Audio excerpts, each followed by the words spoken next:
பிரசங்கத்தை பன்னீர்செல்வம் நடத்துறார். Brother Panneer. Thank you brother. கிறிஸ்துவுக்கும் மிகவும் பிரியமான சகோதரர்கள் யாவருக்கும் யெஷுவா கிறிஸ்துக்குள்ளான அன்பான வாழ்த்துக்களை தெரிவித்துக் கொள்கிறேன். நாம் இப்ப பார்க்க இருக்கிற செய்தியானது சூசி திஸ் இன்று தெரிந்து கொள்ளுங்கள்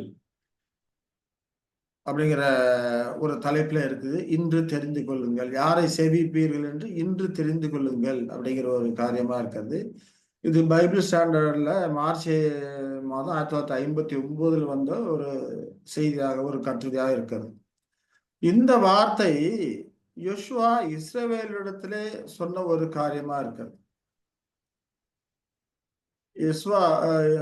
யோசுவா இஸ்ரவேலிடத்துல கானான் தேசத்திலே வந்திருக்கும் போது இந்த காரியத்தை அங்கே சொல்றாரு அப்படின்னு சொல்லி நம்ம பார்க்கிறோம். சரி, அவர் என்ன சொல்றாருன்னு பார்த்தோம்னா, கர்த்தரை சேவிக்கிறது உங்கள் பார்வைக்கு ஆகாத கண்டால் இன்னும் யாரை சேவிப்பீங்க அப்படின்னு சொல்லி சொல்றாரு. அப்ப யோசுவா எந்த சூழ்நிலையை சொல்றாருன்னு பார்த்தோம்னா, கானான் தேசத்திலே வந்து சேர்ந்த போது ஒரு முடிவு எடுக்க சொல்றாரு. எரிகோவை பிடிப்பதற்கு முன்பாக அவர்கள் பஸ்காவை ஆசரிச்சாங்க. அங்க விருத்த சேதனம் எல்லாத்துக்கும் பண்றாரு. ஏன்னா 40 வருஷ காலமா வனாந்தரத்துல வரும்போது அங்கே அவர்கள் பிள்ளைகளுக்கு விருத்த சேதனம் பண்ணல. அதனால அங்க விருத்த சேதனம் பண்றாரு. இப்படி அவர்கள் விசுவாசத்தை அங்க வலியுறுத்தி வைக்கிறாரு. விசுவாசத்தை வலியுறுத்தி அங்க விசுவாசத்தை பலப்படுத்தி அதுக்கப்புறம் தான் கேட்கிறாரு, யாரை சேவிப்பீர்கள். அப்ப இங்க பார்த்தோம்னா கர்த்தர் வந்து அவர் மூதாதையராகிய ஆபிரகாமில இருந்து எப்படி வழிநடத்தி கொண்டு வந்தாரு, எகிப்திலிருந்து எப்படி அழைத்து கொண்டு வந்தாரு. இப்ப கர்த்தருடைய கிரியைகள்லாம் சொல்லி அவர் செய்த நன்மைகளை எல்லாம் சொல்லி காண்பித்து அவனுடைய இருதயத்தை கர்த்தருக்கு நேராக திருப்பி முடிவெடுங்க அப்படின்னு சொல்லி அங்க சொல்றதை பார்க்கணும். யாரை சேவிப்பீங்க? இப்ப 40 வருடங்களை செய்தது போல ஒரு கலகம் பண்ணிக்கிட்டே இருப்பீங்களா, முரட்டான செய்வீங்களா, இல்ல கர்த்தரை சேவிப்பீங்களா அப்படிங்கறத இன்று முடிவெடுங்கள் சொல்லிட்டு அவர் ஒரு பாசிட்டிவ் டிசிஷன் சொல்றாரு. நானும் என் வீட்டார்மோ என்றால் கர்த்தரையே சேவிப்போம் அப்படிங்கிற அவர் எடுத்த ஒரு பாசிட்டிவ் டிசிஷன் சொல்றாரு. தேவன் மனிதர்களுக்கு கொடுத்த ஒரு மிகப்பெரிய சிலாக்கியம் இந்த முடிவு எடுத்தல், டிசிஷன் மேக்கிங் அப்படிங்கிறது. அது மட்டும் இல்லாம சுயாதீனமாக முடிவு எடுக்க வைக்கிறார். சுயாதீன சித்தமாக, எந்த ஒரு ஃபோர்ஸ் கிடையாது, எதுவும் கிடையாது. சுயாதீனமாக முடிவு எடுத்துக்க வேண்டிய தேவன் மனிதனுக்கு கொடுத்திருக்கிறார். அது தேவன் கொடுத்திருக்க மிகப்பெரிய ஒரு சிலாக்கியமாக இருக்கிறது. இது மனிதர்களை மட்டுமே சொல்ல முடியும். மிருகங்களுக்கு அந்த விதமான காரியங்கள்ல சீர்தூக்கி பார்த்து முடிவு எடுக்கக்கூடிய காரியங்கள் மிருகங்களுக்கு இல்ல, மனிதனுக்கு மட்டுமே இருக்கக்கூடிய ஒரு காரியமா இருக்கிறது. அப்ப மனிதர்களுக்கு தேவன் கொடுத்த ஒரு உன்னதமான மிகப்பெரிய சிலாக்கியம் எது? Decision making. அந்த முடிவு எடுக்கக்கூடிய காரியம் சுயாதீனமாக முடிவு எடுக்கக்கூடிய ஒரு காரியமா இருக்குது. இது பல விதங்களில் முடிவு எடுக்கலாம். ஆனால் விசேஷித்த விதமாக 2 காரியங்கள். ஒண்ணு இந்த பக்கம் முடிவு எடுக்கலாம், இன்னொன்னு இந்த பக்கம் முடிவு எடுக்கலாம். இப்ப இந்த பக்கம் முடிவெடுக்கணும்னு பார்த்தோம்னா அங்க இருக்கிறது ரைட் பிரின்சிபிள், நீதியான கொள்கைகள், தத்துவங்கள். அங்க இந்த பக்கம் நீதி இருக்கு. அப்ப நீதி இருக்கும்போது எது சரியான கோட்பாடு, எது நீதியான காரியங்கள் அப்படிங்கிறத ஆய்ந்து அறிந்து எடுக்கக்கூடிய முடிவு. அப்ப இந்த நீதியான காரியங்கள் வந்து மனிதர்கிட்ட இருக்கிற ஹையர் பிரைமரி ஆர்கான்ஸை தூண்டும். தேவன் மனிதனோட மூளையில 2 விதமான ஆர்கான்ஸ் வச்சிருக்கிறார். Higher primary organs, lower primary organs, 2 விதமான ஆர்கான் வச்சிருக்கிறாரு. இந்த ஹையர் பிரைமரி ஆர்கான்ஸ் நம்ம சொன்னோம்னா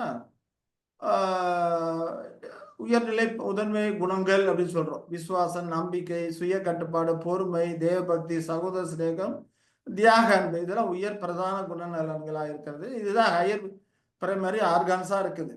அப்போ நீதியான காரியங்கள் வந்து இதை தூண்டக்கூடியதாக இருக்குதுன்னு சொல்லி பார்க்கிறோம். அதே போல தாழ்நிலை குணநலன் இருக்கு. லோயர் பிரைமரி ஆர்கான்ஸ் தேவன் மனித மூலையில வச்சிருக்கிறார். அந்த காரியங்கள் 2 விதமா இருக்கு. ஒன்று ஒரு சுயநல தாழ்நிலை முதன்மை ஆர்கான்ஸ் இருக்குது. அது பார்த்தோம்னா சுய மதிப்பு, அங்கீகார விருப்பம், சமாதானம், ஜீவனில பற்று, எச்சரிக்கையோடு இருக்க காரியம், ரகசியம் காக்கிறது, பரிபாலன விருப்பம், ஆகாரத்திற்கான விருப்பம், போரிடு குணம், வலிய தாக்கு குணம். இந்த விதமாக செல்ஃபிஷான லோயர் பிரைமரி ஆர்கான்ஸ் இருக்குது. அதிலே சமூக சம்பந்தமான லோயர் பிரைமரி ஆர்கான்ஸ் இருக்கு. அது பார்த்தோம்னா எதிர்பாலன விருப்பம், கணவன் மனைவிக்குரிய பற்று, பெற்றோரின் அன்பு, பிள்ளைகளின் அன்பு, சகோதரருக்குரிய பற்று, நட்பு, வீட்டின் மேல் அல்லது இருக்கக்கூடிய பற்று, தேசப்பற்று, இதெல்லாம் சமூக சம்பந்தமான லோயர் பிரைமரி ஆர்கான்ஸா இருக்குது.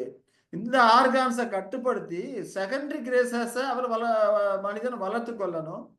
அப்போ ஹையர் பிரைமரி ஆர்கான்ஸ் செகண்டரி கிரேசஸோட சேர்ந்து இயங்கும்போது ட்ரெஸரி கிரேசஸ் வருது. அந்த ட்ரெஸரி கிரேசஸ் எல்லாம் இன்னும் அருமையான உன்னதமான குணநலன்கள், அதுல ஒரு 14 குணநலன்கள் வருது. இப்போ தேவன் மனிதனை படைக்கும் போது செம்மையானவனாக படைத்தார் அப்படின்னு சொல்லி பார்க்கிறோம். செம்மையானவனா நீதி உள்ளவனாக. இந்த ஹையர் பிரைமரி ஆர்கான்ஸ், இந்த லோயர் பிரைமரி ஆர்கான் அவன மூளையிலே அவர் வச்சிருக்கிறார். இதை வைத்துக்கொண்டு செகண்டரி கிரேசஸை உருவாக்கி கொள்ளணும். இந்த ஹையர் பிரைமரி கிரேசஸ் செகண்டரி கிரேசஸோட ட்ரெஸரி கிரேஸை உருவாக்கி கொள்ளணும். இது அவன் சுயாதீனமாக செய்யக்கூடிய ஒரு காரியமாக இருக்கிறது அப்படிங்கிறத நாம புரிந்து கொள்ளணும். இப்ப தேவன் இந்த விதமாக முடிவெடுக்க சொல்றார். அவன்கிட்ட இந்த விதமாக முடிவெடுக்க சொல்றாரு அப்படிங்கிறப்போ, இப்போ நீதியான கொள்கைகள், இந்த நீதியான தத்துவங்கள், இதெல்லாம் இந்த ஹையர் பிரைமரி ஆர்கான், விசுவாசம், நம்பிக்கை, இச்சையடக்கம், பொறுமை, தேவபக்தி, சகோதர சிநேகம், தியாகம், இதை தூண்டக்கூடியதா இருக்குது. இந்த ஹையர் பிரைமரி ஆர்கான்ஸ் சுயாதீனமாக முடிவு எடுக்கிறதா இருக்கு. இது ஒரு பக்கம் இப்படி முடிவு எடுக்கலாம். இன்னொரு பக்கம் பார்த்தோம்னா மனிதர்களுடைய கன்வீனியன்ஸ், சௌகரியங்கள் இல்லையா? அப்ப இந்த சௌகரியங்கள் என்ன பண்ணா லோயர் பிரைமரி ஆர்கான்ஸை தூண்டக்கூடியதா இருக்குது அப்படின்னு சொல்லி நம்ம பார்க்கிறோம். விசேஷ விதமா பார்த்தோம்னா இந்த லோயர் பிரைமரி ஆர்கான்ஸ் அப்படிங்கிறப்போ இந்த சுய மதிப்பு, அங்கீகார விருப்பம், சமாதானம், இந்த விதமான காரியங்களை அது 10 விதமா இருக்குது. அதே போல சமூக சம்பந்தமான காரியங்கள் இருக்கு. இதை தூண்டக்கூடியதா இருக்கிறது எது? இந்த நம்முடைய சௌகரியங்கள், இந்த கம்ஃபர்ட், ரொம்ப கம்ஃபர்டபுள் இருக்கக்கூடியது, இதை தூண்டக்கூடியதா இருக்குது. எப்பவுமே நம்முடைய கம்ஃபர்ட், கன்வீனியன்ஸ் நம்ம பார்க்கும்போது இது தீமை நிறைந்த உலகமா இருக்கிறதுனால அங்க ஆல்ரெடி அநீதி அங்க வந்துடுது. தீமை நிறைந்த உலகமா இருக்கிறதுனால நம்முடைய சௌகரியங்களை நாம கண்ணோக்கணும் என்றால், சௌகரியங்களை முதன்மைப்படுத்தி வைத்தோம் என்றால் நிச்சயமாக அங்க என்ன வந்துருது? அநீதி வந்துடக்கூடிய காரியமா இருக்கு. இப்போ உதாரணத்துக்கு பார்த்தோம்னா பஸ்ஸில் ஏறுறோம், பஸ் நிக்குது, எல்லாம் பஸ்ஸில் ஏறதுக்கா கியூவில் நிற்கிறாங்க. அப்போ கடைசியில் இருக்கிற ஆளுங்க என்ன பண்றாங்க? எல்லாம் பஸ்ஸில் ஒவ்வொருத்தராக ஏறும்போது கடைசியில் இருக்கிறவன் தன்னுடைய சவுங்களை எய்ம் பண்ணிட்டு ஜன்னல் வழியா ஒரு கர்ச்சீப்பையோ இல்லை பேக் ஏற்றுக்கு உள்ள போட்டு இடம் பிடிக்கிறான் இல்லைங்களா? அப்போ ஆக்சுவலாக நீதி பிரகாரம் பார்த்தோம்னா முன்னால போறவன் தான் அங்கே போய் உட்காரணும். ஆனால் பின்னால வந்தவன் குறுக்கு வழியில போய் தன்னுடைய கர்ச்சீப்பையோ அல்லது தன்னுடைய பேக்கையோ போட்டுட்டு இது என்னோட இடம், நான் தான் போட்டிருக்கிறேன் அப்படின்னு சொல்லி போகும்போது ஆல்ரெடி அங்கே என்ன இருக்குது? அநீதி. இது ஒரு உதாரணத்துக்காக நான் இந்த காரியங்களை சொல்றேன். அப்ப நம்முடைய சௌகரியங்கள், கன்வீனியன்ஸ்னு பார்க்கும்போது அங்க ஆல்ரெடி என்ன பண்றது? அநீதி வந்துருது. இப்ப அநீதி வரும்போது நாம என்ன பண்ணோம்? இது ஒன்றும் தப்பு கிடையாது, தீமை நிறைந்த உலகத்துல இப்படி இருந்தாதான் பொழைக்க முடியும் அப்படின்னு சொல்லி நம்மை நாமே என்ன பண்றோம்? கன்வீனியன்ஸ் பண்ணிக்கிறோம். அங்கே நீதியான காரியங்களே பார்க்கறது இல்லை. கம்ஃபர்ட்டை மட்டும் பார்த்தோம்னா அதுல நம்மை நாம கன்வீனியன்ஸ் பண்ணி கொண்டு இங்க அநீதி உள்ள நுழைஞ்சிருது அப்படின்னு சொல்லி நாம பார்க்கிறோம். அப்ப இந்த 2 விதத்துல தான் நாம முடிவு எடுக்கிறோம். சரி, அப்ப அந்த சௌகரியங்கள், இந்த காரியங்கள் தான் எதை தூண்டக்கூடியதா இருக்குது? இந்த லோயர் பிரைமரி ஆர்கான்ஸை தூண்டக்கூடியதா இருக்குது அப்படின்னு சொல்லி பார்க்கிறோம். இது இந்த சௌகரியங்கள் அப்படிங்கிற காரியம் இந்த லோயர் பிரைமரி ஆர்கான்ஸை தூண்டி நம்முடைய சுயாதீனத்தை கட்டுப்படுத்த பார்க்கிறது. ஆனா ஆக்சுவலா தேவன் எதற்காக வச்சிருக்கிறாரு? Higher primary organs lower primary ஆர்கான்ஸை கட்டுப்படுத்தி செகண்டரி கிரேசஸ்ல வளரணும். அது செகண்டரி கிரேசஸோட எந்த செயல்போது ட்ரெஸரி கிரேசஸ் வளர்த்து கொள்ளும். அதுக்காக தான் இந்த 2 காரியங்களும் தேவன் மனிதனுடைய மூளையிலே வச்சிருக்கிறாரு. ஆனா இங்க நம்முடைய சௌகரியங்கள் நம்ம வரும்போது இதை கண்ட்ரோல் பண்ணிட்டு இதன் மூலமாக நம்முடைய சித்தத்தை கட்டுப்படுத்த பார்க்குது. இப்ப இது இந்த 2மே நமது அனுதின வாழ்க்கையிலே பிரதானமா இருக்கு. நம்முடைய எல்லா செயல்பாடுகளிலுமே இந்த 2 விதமான காரியங்கள் இருக்குது. இதுல உண்மையான சுயாதீனம் என்று நாம எதை சொல்ல முடியும்? இதை உண்மையான சுயாதீனம் என்று இதைத்தான் சொல்லலாம். ஏன்னா ஹையர் பிரைமரி ஆர்கன்ஸ் மூலமாக நாம் எடுக்கக்கூடிய முடிவுகள், அது நீதியின் தத்துவங்கள் தூண்டுதல் மூலம் எடுக்கக்கூடிய முடிவுகள் உண்மையான சுயாதீனம் என்று சொல்லலாம். ஏன்னா இது நீதியின் சித்தாந்தங்களால கொள்கைகளால ஈர்க்கப்பட்டு எடுக்கக்கூடிய முடிவா இருக்குது, சுயாதீனமான முடிவா இருக்குன்னு சொல்லி பார்க்கிறோம். இப்போ யாக்கோப்ல பார்க்கிறோம்.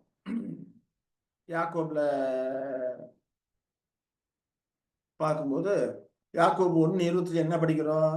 சுயாதீன பிரமாணமாகிய பூர்ண பிரமாணத்தை உற்று பார்த்து அதிலே நிலைத்திருக்கிறவனே கேட்கிறதை மறக்கிறவனா இராமல் அதற்கேற்ற கிரியை செய்கிறவனா இருந்து தன் செய்கையில் பாக்கியவானா இருப்பான். அப்ப நீதியான காரியம் எல்லாமே சுயாதீனமாக அந்த சுயாதீன பிரமாணமா இருக்கு. தேவன் சொல்றாரு, வேதம் சொல்லப்படுற அந்த தேவன் நியமித்திருக்க அந்த பிரமாணங்கள் எல்லாமே சுயாதீன பிரமாணம். அதை செய்யலாம், செய்யாமையும் போகலாம். தேவன் எந்த ஒரு காரியத்திலும் போர்ஸ் பண்றது இல்லை. ஆதாம்கிட்ட சொல்லும் போது கூட இந்த ஜீவி விருட்சத்தான கனியை சாப்பிட்டா என்னன்னைக்கு ஜீவனோடு இருப்ப, இந்த விளக்கப்பட்ட கனியை சாப்பிட்டா செத்துக்கொண்டே சாவாய். அப்ப அங்க ஒரு சுயாதனத்தை தான் கொடுக்குற பிரமாணம் வச்சு அங்க ஒரு சுயாதனத்தை தான் கொடுக்குறாரு. வேதாந்தத்துல இருக்கிறது எல்லாமே சுயாதீன பிரமாணம். அந்த சுயாதீன பிரமாணத்தை உற்று பார்த்து அதிலே நிலைத்திருக்கிறவன் கேட்கிறே மறக்காம இருந்து அதற்கேற்ற கிரியை செய்கிறவனா இருக்கும். அப்ப அதற்கேற்ற முடிவு எடுத்து கிரியை செய்கிறவனா இருக்கும்போது அது சுயாதீனமாக எடுக்கப்பட்ட முடிவா இருக்குது. அதன் விளைவுகள் ஆசீர்வாதமா இருக்கிறதுனால அவன் பாக்கியவானா இருக்கிறான் என்று அங்கே சொல்லுகிறதை நாம பார்க்கிறோம். ஏன்னா அன்புனா என்ன நம்ம படிச்சிருக்கிறோம். அன்புனா என்ன? சரியான கோட்பாடுகள் மேலே இருக்கக்கூடிய மன மகிழ்ச்சி இல்லையா? மன மகிழ்ச்சி அப்படிங்கிறது அன்பு அப்படிங்கிற மாதிரி நான் பார்க்கிறோம். நீதியின் கோட்பாடுகள்ல இருக்கக்கூடிய மன மகிழ்ச்சி இல்லையா? டிலைட் இன் குட்வில் இல்லைங்களா? Delight in goodwill good correct principle அப்படின்னு சொல்லி பார்க்குறோம். அதுதான் அன்பு பார்க்குறோம். அப்போ அதன் அடிப்படையில் எடுக்கக்கூடிய முடிவு தான் சுயாதீனமான ஒரு காரியமா இருக்கிறது அப்படிங்கிறத நாம புரிந்து கொள்ளும். சுயாதீனம் எடுக்கக்கூடிய முடிவா இருக்குது பார்க்கணும். அப்போ ட்ரூ ஃப்ரீ வில் அப்படின்னா choice based on correct principle இல்லையா? அப்ப இதன் மூலம் இந்த பக்கம் நாம எடுக்கிற முடிவு, இந்த பக்கம் எடுக்கிற முடிவு சுயாதீன முடிவா இருக்கிறது. ஆனா இந்த பக்கம் எடுக்கிற முடிவு சுயாதீன முடிவு அல்ல. ஏன்னா இங்கதான் சாத்தான் இருக்கிறான். சாத்தான் இந்த காரியங்களை தான் தூண்டி விடுறான். இந்த சௌகரியங்களை தூண்டி விட்டு லோயர் பிரைமரி ஆர்கான்ஸ் இதை இருக்குது. இந்த லோயர் பிரைமரி ஆர்கான்ஸ் மூலமாக இந்த சுயாதீனத்தை தன் பக்கம் வசப்படுத்துகிறான், தனக்கு கீழ்ப்படுத்த முயற்சிக்கிறான். அவன் கர்ஜிக்கிற சிங்கம் போல் எவனை விலகலாமோ என்று வகை தேடி சுற்றி திரிகிறான்னு பேதுரு சொல்றதை பார்ப்போம். அப்ப சாத்தான் இந்த பக்கம் இருந்து இங்க சாத்தானின் தூண்டுதல் இருக்குது. இந்த சாத்தானை தூண்டுதல் மூலமா தான் அநீதியான காரியங்கள் உள்ள நுழையும் போது கூட அது ஒன்றும் தப்பு கிடையாது, இது எல்லாரும் செய்யறது தான் அப்படின்ற மாதிரி நாம என்ன பண்றோம்? நம்ம அதை சமாதானப்படுத்திக்கிறோம். ஒரு உண்டி சாக்கு கொடுத்து நம்ம சமாதானப்படுத்திக்கிறோம், காம்ப்ரமைஸ் பண்ணிக்கிறோம். அநீதியான காரியங்களோடு நம்ம காம்ப்ரமைஸ் பண்ணிக்கிட்டு நம்ம செல்லக்கூடியவர்களா இருக்கிறோம். அப்ப இந்த பக்கம் நாம முடிவு எடுத்தோம்னா நிச்சயமா அந்த முடிவு சுயாதீனமான முடிவு கிடையாது. அது எப்படிப்பட்டது? சப்ஜெக்டட் வில், வசப்படுத்தப்பட்ட சித்தமாக அது இருக்கிறது அப்படின்னு சொல்லி நாம புரிந்து கொள்கிறோம் இல்லைங்களா? அப்போ லோயர் பிரைமரி கிரேசஸ்லாம் எடுக்கப்பட்ட இந்த முடிவு சுயாதீன முடிவு கிடையாது அப்படிங்கிறத புரிந்து கொள்கிறோம் இல்லையா? ஏன்னா இது சௌகரியம் மூலமாக எதிராளி நம்ம தாக்குறான். இப்ப முடிவு எடுத்தல பிரச்சனை வருவதுக்கு காரணமே இவன் தான், சாத்தான் தான் இல்லைங்களா? ஏன்னா இவன் தூண்டுதலா இருக்கு. இப்போ இச்சை நம்ம பார்க்கிறோம். இச்சைன்னா என்ன? இச்சையானது கர்ப்பம் தரித்து பாவத்தை பிறப்பிக்கும், பாவம் பூர்ணமாகும் போது மரணத்தை பிறப்பிக்கும் சொல்லி யாக்கோபு சொல்றது படிக்கும். இச்சைனா என்ன? இந்த லோயர் பிரைமரி ஆர்கான்ஸ் கட்டுக்கடங்காமல் போகும்போது அது இச்சையாக ஆகிறது. அந்த இச்சை செயல்படத்துல போகும்போது அது பாவமாகுது. பாவத்தின் விளைவு மரணத்தையே கொண்டு வரக்கூடியதா இருக்கிறது. அப்போ உதாரணத்துக்கு பார்த்தோம்னா லோயர் பிரைமரி ஆர்கான்ஸ் ஒன்று ஆகார விருப்பம். அது கட்டுக்கடங்காம போகும்போது அங்க என்ன வருது? நமக்கு அங்க இச்சை அங்க வருதுன்னு பார்க்கணும். இதே போலதான் எல்லா காரணங்களுக்கும் எதிர்பாரான விருப்பம், அது சமூக சம்பந்தமான ஒரு லோயர் பிரைமரி ஆர்கான்ஸ். அது கட்டுக்கடங்காமல் போகும்போது இச்சை வருகிறது. அது செயல் வடிவத்துல போகும்போது பாவம் வருகிறது இல்லையா? பாவம் மரணத்தை கொண்டு வருது. இப்படியாக தான் இந்த பக்கம் இருக்கக்கூடிய காரியங்கள் எல்லாமே வருது. சாத்தான் இந்த சௌகரியங்கள், இந்த கம்ஃபோர்ட் இதை தூண்டி தூண்டி விடுகிறான். இந்த அநீதியை உள்ள வர்றதுக்கு அனுமதிக்கும்படிக்கு செய்கிறான், வசீகரிக்கிறான். இது உள்ள வரும்போது அதை காம்ப்ரமைஸ் பண்ணிடுறான். இது தப்பு கிடையாது. அநீதி நிறைந்த உலகம் இப்படி இருந்தால் தான் பொழைக்க முடியும் அப்படிங்கிற மாதிரி காம்ப்ரமைஸ் பண்ணிடுறான்னு சொல்லி நம்ம பார்க்கிறோம். அதைத்தான் அங்க யோசுவா சொல்றாரு. நதிக்கு அப்புறத்தில் சேவித்த அந்த தேவர்களை உங்கள் பிதாக்கள் சேவித்த தேவர்களை சேவிப்பீர்களா? இந்த பக்கம் முடிவெடுத்து கர்த்தரை சேவிப்பீர்களா? நானும் என் வீட்டாரும் என்றால் கர்த்தரையே சேவிப்போம் என்று அங்க அவருடைய பாசிட்டிவ் டிசிஷன் அங்க சொல்றாருன்னு சொல்லி பார்க்கிறோம் இல்லைங்களா? தேவன் பூமிக்குரிய சிருஷ்டிப்பு மேல அவனை படைக்கும் போது, மனுஷனை படைக்கும் போது ஒரு ராஜாவாக வைத்தார். ராஜாவாக வைக்கும்போது முதன்மையாக அவன் தன்னையே ஆண்டு கொள்ளணும். ராஜாவாக வைக்கிறாரு. ஹையர் பிரைமரி கிரேசஸ் பயன்படுத்தி அவன் என்ன பண்ணணும்? ஹையர் பிரைமரி கிரேசஸ் மூலமாக இந்த லோயர் பிரைமரி கிரேசஸை கட்டுப்படுத்தி அவன் தன்னையே ஆண்டு கொள்ள வேண்டும். இப்போ ஹையர் பிரைமரி கிரேசஸ் அந்த ஆர்கான்ஸ் ஹையர் பிரைமரி ஆர்கான்ஸ் மூலமாக லோயர் பிரைமரி ஆர்கான்ஸை கட்டுப்படுத்தி தன்னையே ஆண்டு கொள்ள வேண்டும். அது தேவ சித்தமாக இருக்கிறது. அங்கே ஒரு சுயாதீன சித்தம், சுயாதீனமாக செயல்படுகிறான் என்று நாம பார்க்கிறோம். ஆனா இது மேலோங்கும் போது அங்க இது மூலமாக அவன் முடிவு எடுத்தாங்கன்னா சுயாதீனமாக இல்லை அப்படிங்கிறது நாம புரிந்து கொள்கிறோம்.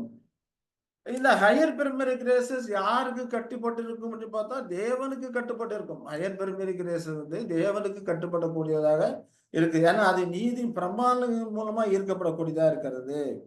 அப்ப தேவனுக்கு அது அடிமைத்தன கட்டுப்பாட்டு அல்ல, அது சந்தோஷத்தினால் வந்த சுயாதீனமா இருக்கிறது. ஏன்னா தேவன் மேல கொண்ட அன்பு இல்லையா? அன்பு டிலைட் இன் குட் வில் அப்படின்னு சொல்லி பார்க்கிறோம். டிலைட் இன் குட் பிரின்சிபல் சொல்லி பார்க்கிறோம். அதான் அன்பு. அப்ப அந்த மூலமாக வந்ததுனால இருக்கனால அது சுயாதீனமா எடுக்கக்கூடிய ஒரு முடிவா இருக்கிறது. பட்டணத்தை பிடிக்கிறவனை காட்டில் தன் மனதை அடக்குகிறவன் யாரு சொல்ல முடியுமா? உத்தமன். உத்தமன், நீதிமான் இல்லையா? அப்ப அதை காட்டி தன் மனதை அடக்கும் போது அவன் நீதிமானாக இருக்கிறான்.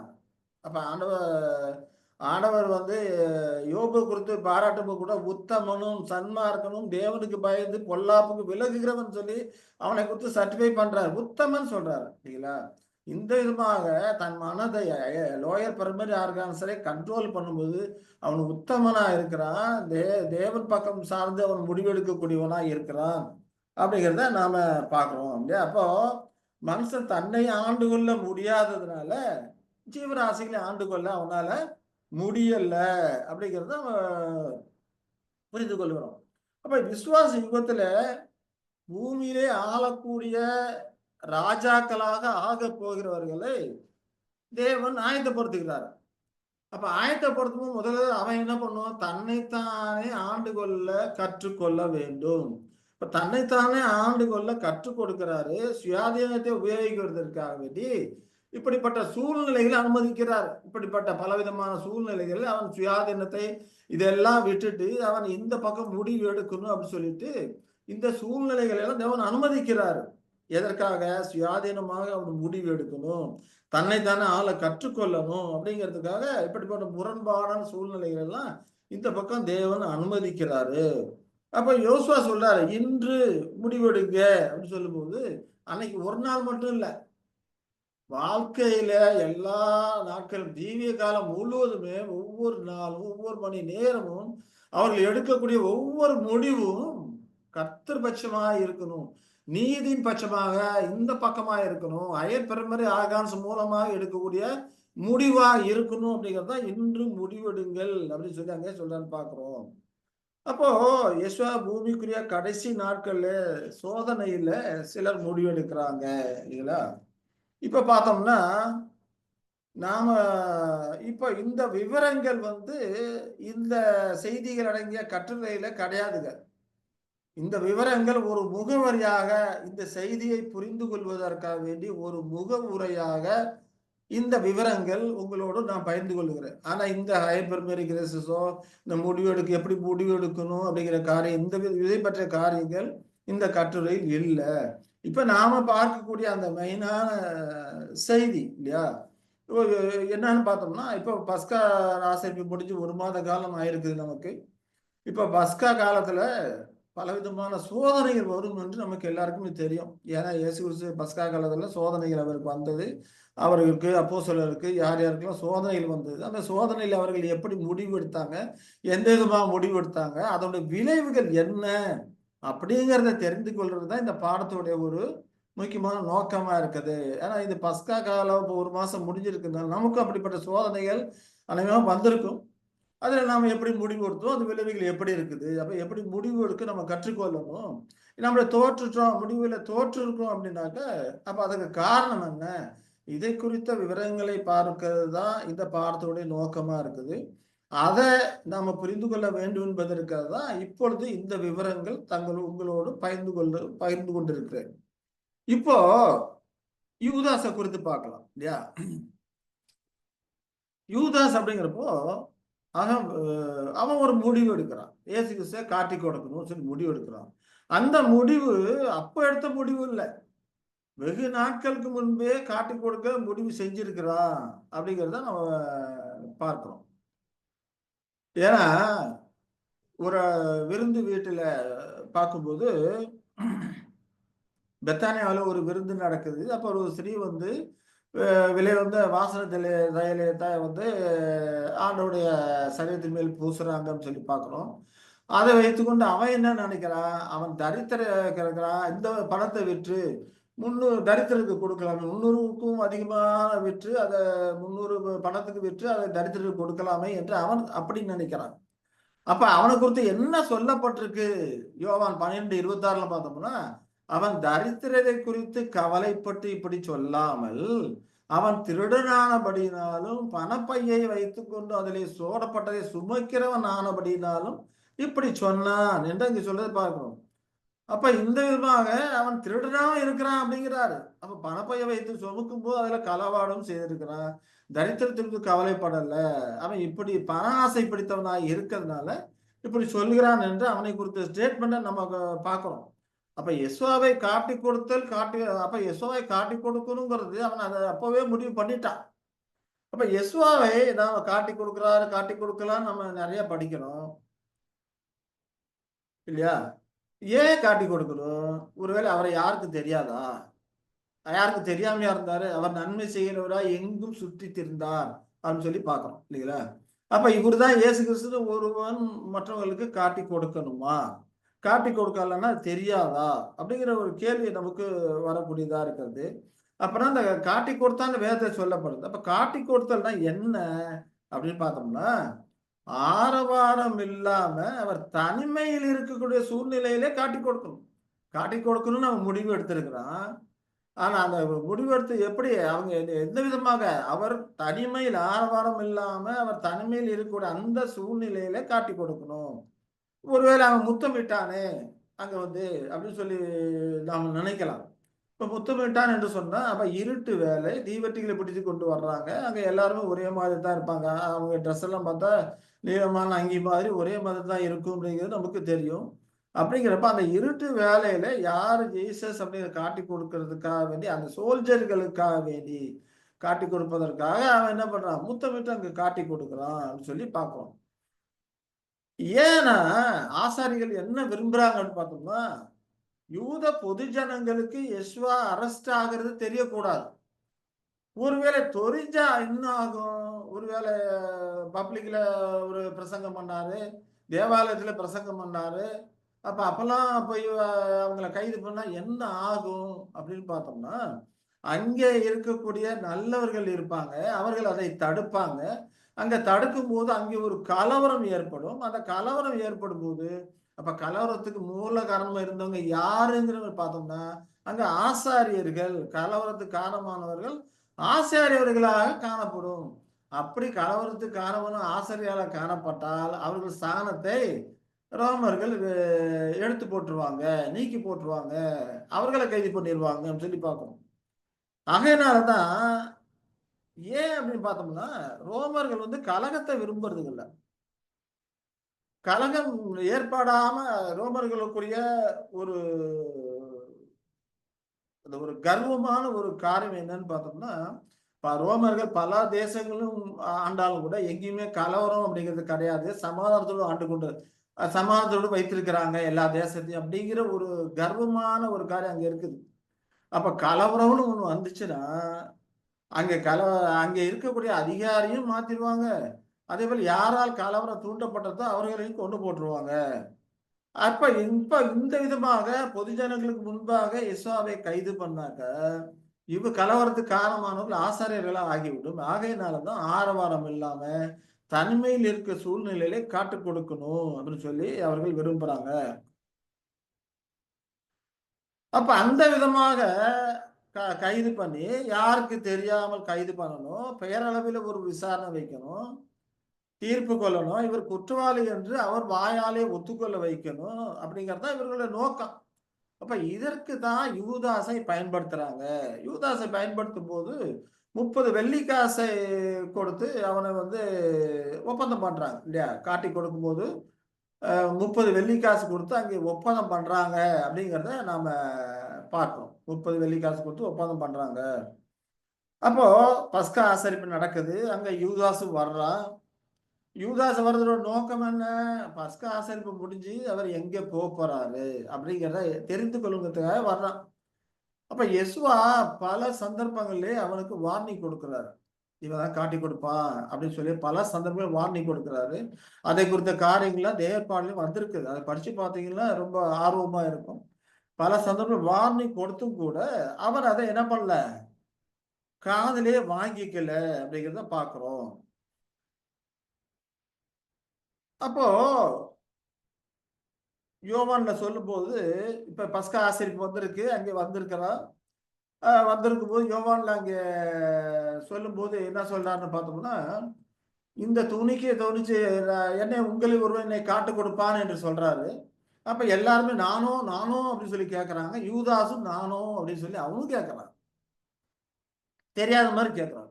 அப்ப இயேசு என்ன சொல்றாரு? துணிக்கையை துவைத்து யாருக்கு கொடுப்பேன்னு அவன் தான் சொல்லிட்டு துணிக்கையை துவைத்து அவன்கிட்டயே கொடுக்கிறாரு அப்படின்னு சொல்லி நம்ம பார்க்கிறோம். அப்போ அங்கே அவன் தான்ங்கிறது டைரக்டாக தெரிகிறாரு. மற்ற அப்போஸ்தலர்களுக்கு அது தெரிய வருகிறது. இவன் தான் காட்டி கொடுப்பான் அப்படிலாம் தெரிய வருகிறது. அப்படி இருந்தும் கூட அவனுக்கு என்ன இல்ல, அங்கே ஒரு ஐயோ நம்ம தப்பு கண்டுபிடிச்சிட்டாங்களே, தெரிஞ்சு போச்சு அப்படிங்கிற மாதிரியான ஒரு வெட்கம் அங்க இல்ல. இல்லையா? இப்ப அங்க துணிக்கை அவன் வாங்கின பின்பு அவன் என்ன பண்றான்? சாத்தான் அவனுக்குள் புகுந்தான். அப்பொழுது யெஷுவா அவனை நோக்கி நீ செய்கிறதை சீக்கிரமாய் செய் என்றார் என்று அங்க சொல்லுகிறதை நாம பார்க்கிறோம். சாத்தான் அவனுக்குள் புகுந்தான் அப்படிங்கிறனால சாத்தான் அவனை பொசிஷனை எடுத்துக்கொண்டான். அசுத்தாவிகள் பிடிச்ச மாதிரி பிடிச்சிருச்சு அப்படிங்கிற மாதிரி நாம கருத்தில் கொள்ளக்கூடாது. சாத்தானு சித்தத்துக்கு முழுமையாக தனது சித்தத்தை அவன் ஒப்பு கொடுத்துட்டான். அப்படித்தான் இதை நாம எடுத்துக்கொள்ள வேண்டுமே ஒழிய அவனோட பொசிஷன் சாத்தான் எடுத்துக்கொண்டான் அப்படி கிடையாது. இவன் தன்னுடைய முழு சித்தத்தை சாத்தான் இடத்துல ஒப்பு கொடுத்துட்டான் அப்படின்னு சொல்லி நாம பாக்குறோம். அப்ப யெசுவா அவனை தூண்டுறாரு, செய்கிறதே சீக்கிரமா செய்யுங்கிறது அங்க ஒரு புஷ் பண்றாரு, தூண்டுறாரு.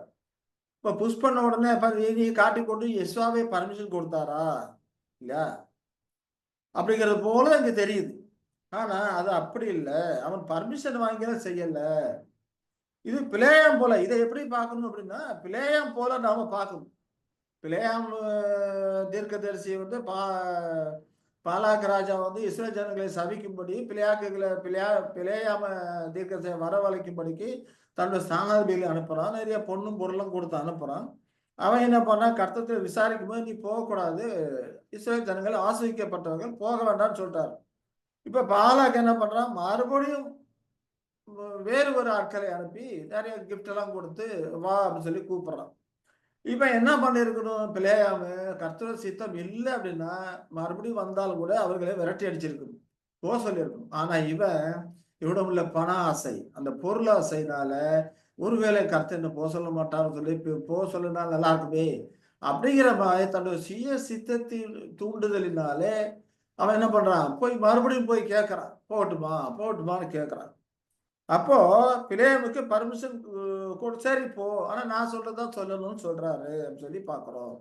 ஆனா அங்க என்ன படிக்கிறோம் அப்படின்னா, பர்மிஷன் கொடுத்துட்டு அவர் செய்யறது பிடிக்கல அப்படிங்கிற மாதிரி பார்க்கணும்.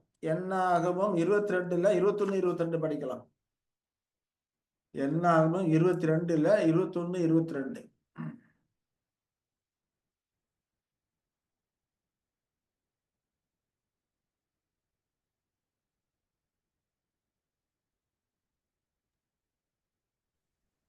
அங்க என்ன சொல்றாரு? தேசத்தின் வழியாய் கடந்து போகும்படி உத்தரவு கொடுக்க வேண்டும். நாங்கள் வயல்களிலும் அதுல சிஸ்டர் என்னாகமம் 22ல 20 முதல் 22 வரைக்கும். இரவிலே தேவன் பிலேயாமிடத்தில் வந்து, அந்த மனிதர் உன்னை கூப்பிட வந்திருந்தால் நீ எழுந்து அவர்களோட கூட போ, ஆனாலும் நான் உனக்கு சொல்லும் வார்த்தையின்படி மாத்திரம் நீ செய்ய வேண்டும் என்றார். பிலேயாம் காலமே எழுந்து தன் கழுதையின் மேல் சேணம் கட்டி மோவாபின் பிரபுக்களோட கூட போனான். 22 படிக்கும். அவன் போகிறதினாலே தேவனுக்கு கோபம் உண்டது. கர்த்தருடைய தூதனானவர் வழியிலே அவனுக்கு எதிராளியாக நின்றார். அவன் கழுதையின் மேல் ஏறி போனான். அவன் வேலைக்காரர் 2 பேரும் அவனோட இருந்தார்கள். இங்க பார்த்தோம்னா நீ போ அப்படிங்கிறாரு இல்ல, அந்த மனிதர் உன்னை கூப்பிட வந்ததுதான் நீ போ அப்படிங்கிறாரு. ஆனா அடுத்த பார்த்தோம்னா அவன் போறதுனால இல்ல, அவன் போகிறதுனாலே தேவனுக்கு கோபம் மூண்டது அப்படின்னு சொல்லி நம்ம பார்க்கிறோம். போன்னு சொல்றாரு, அப்ப போறதுனால தேவன் மூண்டது அப்படிங்கிறப்ப இதை எப்படி புரிந்து கொள்ளலாம்? பிலேயாமுக்கு தேவன் பர்மிஷன் கொடுக்கல, அவர் சித்தம் என்னன்னு தெரிஞ்சிருச்சு. ஆனாலும் அவன் பிடிவாதத்தை காண்பிக்கும் போது விருப்பம் இல்லாமல் அதை அனுமதிக்கிறாரு. அப்ப தேவன் விருப்பம் இல்லாமல் அதை அனுமதிக்கிறான்னு சொல்லி அவன் போயிருக்க கூடாது இல்லையா? நம்முடைய பிடிவாதத்துக்காக தேவன் இது செய்யறான்னு சொல்லி அவன் போயிருக்க கூடாது. ஆனா போறான் அப்படின்னு சொல்லி நாம் பார்க்கணும். அதே போலதான் இங்க யூதாசை குறித்து நாம பார்க்கும்போது யூதாவின் மனதில் இருக்கிறது அவர் தெரியும் இல்லையா? அப்போ இங்க நீ முடிவெடு அப்படின்னு சொன்னா அவரு புஷ் பண்றாரு.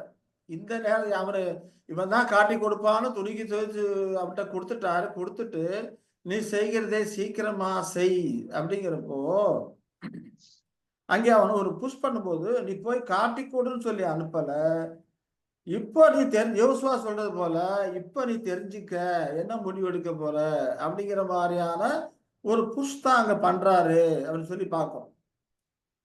அப்போ சில போய் தேவன் நமக்கு கூட நிறைய காரியங்கள் சுய சித்தத்துக்கு ஏற்ப பிடிவாதமாக ஜெபிக்கும் போது அவர் சில நேரங்களில் அனுமதி கொடுத்தாரு. போய் சில பாடங்களை கற்றுக்கொள் அப்படிங்கிறது அனுமதி கொடுத்துறாரு. ஏன்னா இங்க யூதாஸின் மனசுல என்ன விருப்பம் இருக்குங்கிறது அவருக்கு தெரியும். அதனால அங்க நீ போ, நீ செய்கிறதே சீக்கிரமா செய் அப்படிங்கிறத அவரு சொல்றாரு பாக்குறோம். இதை நாம எப்படி புரிந்து கொள்ளலாம்டா, நீ முடிவு எடுக்கிறத சரியா சீக்கிரமா முடிவெடு, இது காட்டி கொடுக்கதான் வேணுமா அப்படிங்கிற மாதிரி, நீ செய்யறத சீக்கிரமா செய் அப்படிங்கிற மாதிரி முடிவு எடுக்கிறது துரிதமா முடிவெடு அப்படிங்கிற மாதிரி சொல்றாருங்கிற மாதிரி நாம இதை புரிந்து கொள்ளலாம். யூதாசை பற்றி நாம எவ்வளவு ஆராய்ந்தாலும் கூட முழுமையா கணக்கு போட முடியாது. ஏன்னா யெசுவாவோடு 3.5 வருஷங்கள் இருந்திருக்கிறான். இந்த 3 வருஷ காலம் அவருடைய போதனைகளை கேட்டிருக்கிறான், அவருடைய வல்லமையை கண்டிருக்கிறான், ஊழியம் பண்ணியிருக்கிறான். அவனுக்கும் ஆண்டவர் வரங்களை கொடுத்திருக்கிறாரு. அவனும் போய் ஊழியம் பண்ணும்போது அற்புத அடையாளங்களை செய்திருக்கிறான், பிசாசுகளை விரட்டி இருக்கிறான் இல்லையா? அப்போ இந்த விதமாலாம் செய்தும் கூட அவன் காட்டி கொடுக்கிறான் அப்படின்னாக்க யெசுவாவை அவன் தனது சொந்த நோக்கங்களை அடையக்கூடிய ஒரு வழியாக தான் பார்த்திருக்கிறான். யெசுவாவின் குணத்தையோ போதகத்தையோ அவருடைய முன்மாதிரியையோ அவருடைய தியாகங்களையோ அவன் என்ன பண்ணல, அதை கண்ணோக்கினதாக அதிலே களி கூர்ந்ததாக தெரியல. ஆரம்பத்தில் அவன் அப்படி இருந்திருப்பான். ஆரம்பத்தில் அவனை தேர்ந்தெடுக்கும் போது அவன் நல்லவனாக அவனுடைய போதனையிலே களி கூர்ந்தவனாக தான் அவன் இருந்திருப்பான். அப்படி இல்லைன்னா அவனை சீசனாக ஆண்டவர் அங்கீகரித்திருக்க மாட்டாரு. இப்ப ஆரம்பத்திலே அவன் அப்படி இருந்திருப்பான். அப்ப யெசுவாவை போக போக அந்த குணம் மாறி யெசுவாவை சுயநல நோக்கத்தோடு தான் அவன் பார்க்க ஆரம்பிக்கிறான். அதனாலதான் இவ்வளவு துணிகரம் எல்லாம் அவனுக்கு வருது அப்படிங்கிறத நாம புரிந்து கொள்றோம்.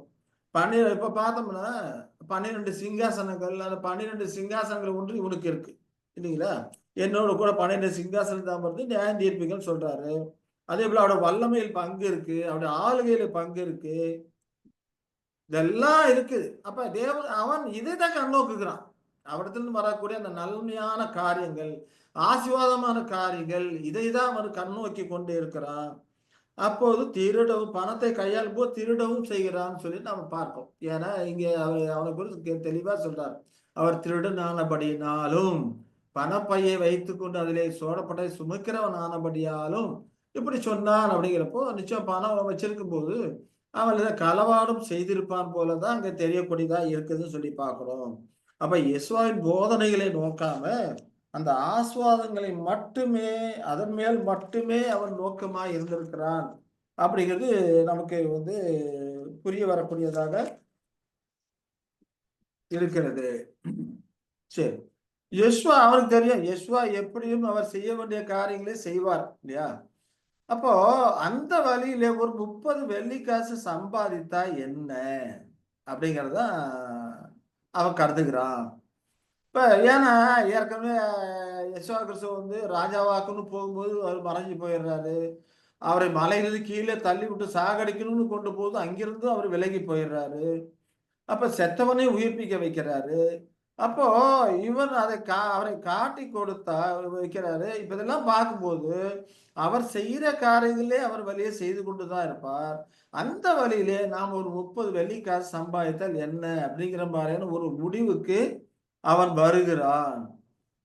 அதுல அவனுக்கு கொஞ்சம் கூட வெக்கம் அப்படிங்கிறதே அங்க இல்லை அப்படிங்கிறத நாம புரிந்து கொள்ளுகிறோம்.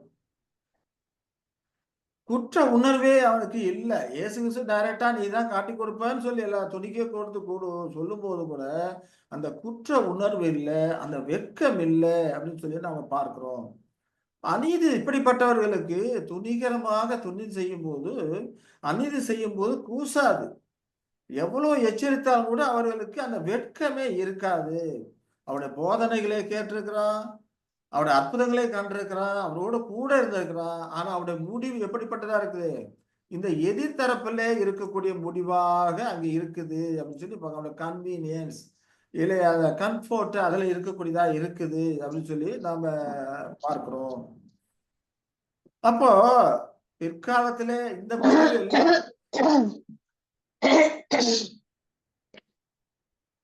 இந்த முடிவு எல்லாமே பிற்காலத்தில் அவன் எடுத்த தவறான முடிவாக இருக்குது சொல்லி பார்க்கிறோம். காலப்போக்கில் அவன் மாறி போயிருக்கான். ஏன்னா ஆரம்பத்துல அவன் இந்த விதமான குணநலம் உள்ளவனா இருந்திருந்தா நிச்சயமாவே ஆண்டவர் அவனை அப்போஸ்தலனாக தேர்ந்தெடுக்க மாட்டாரு. அப்போ நம்ம கூட படிக்கிறோம், உன்னிலே வெளிச்சம் இருளாகி போனால் இருள் எவ்வளவு அதிகமா இருக்குன்னு சொல்லி நம்ம படிக்கிறோம். அதே போல காலங்கள் செல்ல செல்ல பண ஆசையினாலே உள்ள அந்த வெளிச்சம் இருளாகி போய் ஆண்டவரை காட்டி கொடுக்க அளவுக்கு போயிருச்சு சொல்லி பார்க்கிறோம். இதே விதமா தான் பிலேயாமும், தேவன் இஸ்ரவேலரை எப்படி ஆசைப்பான்னு தெரியும், அதுல நாம கொஞ்சம் பணம் சம்பாதிச்சா என்ன அப்படிங்கிற மாதிரி அவன் போயிட்டான். இப்ப யெசுவாவை காட்டி கொடுத்தாலும் கூட அவனுடைய என்ன யெசுவாவை காட்டி கொடுத்தாலும் கூட அவர் அங்கிருந்து போய் விடுவாரு. ஏன்னா ஏற்கனவே அதே போல போயிருக்கிறாரு.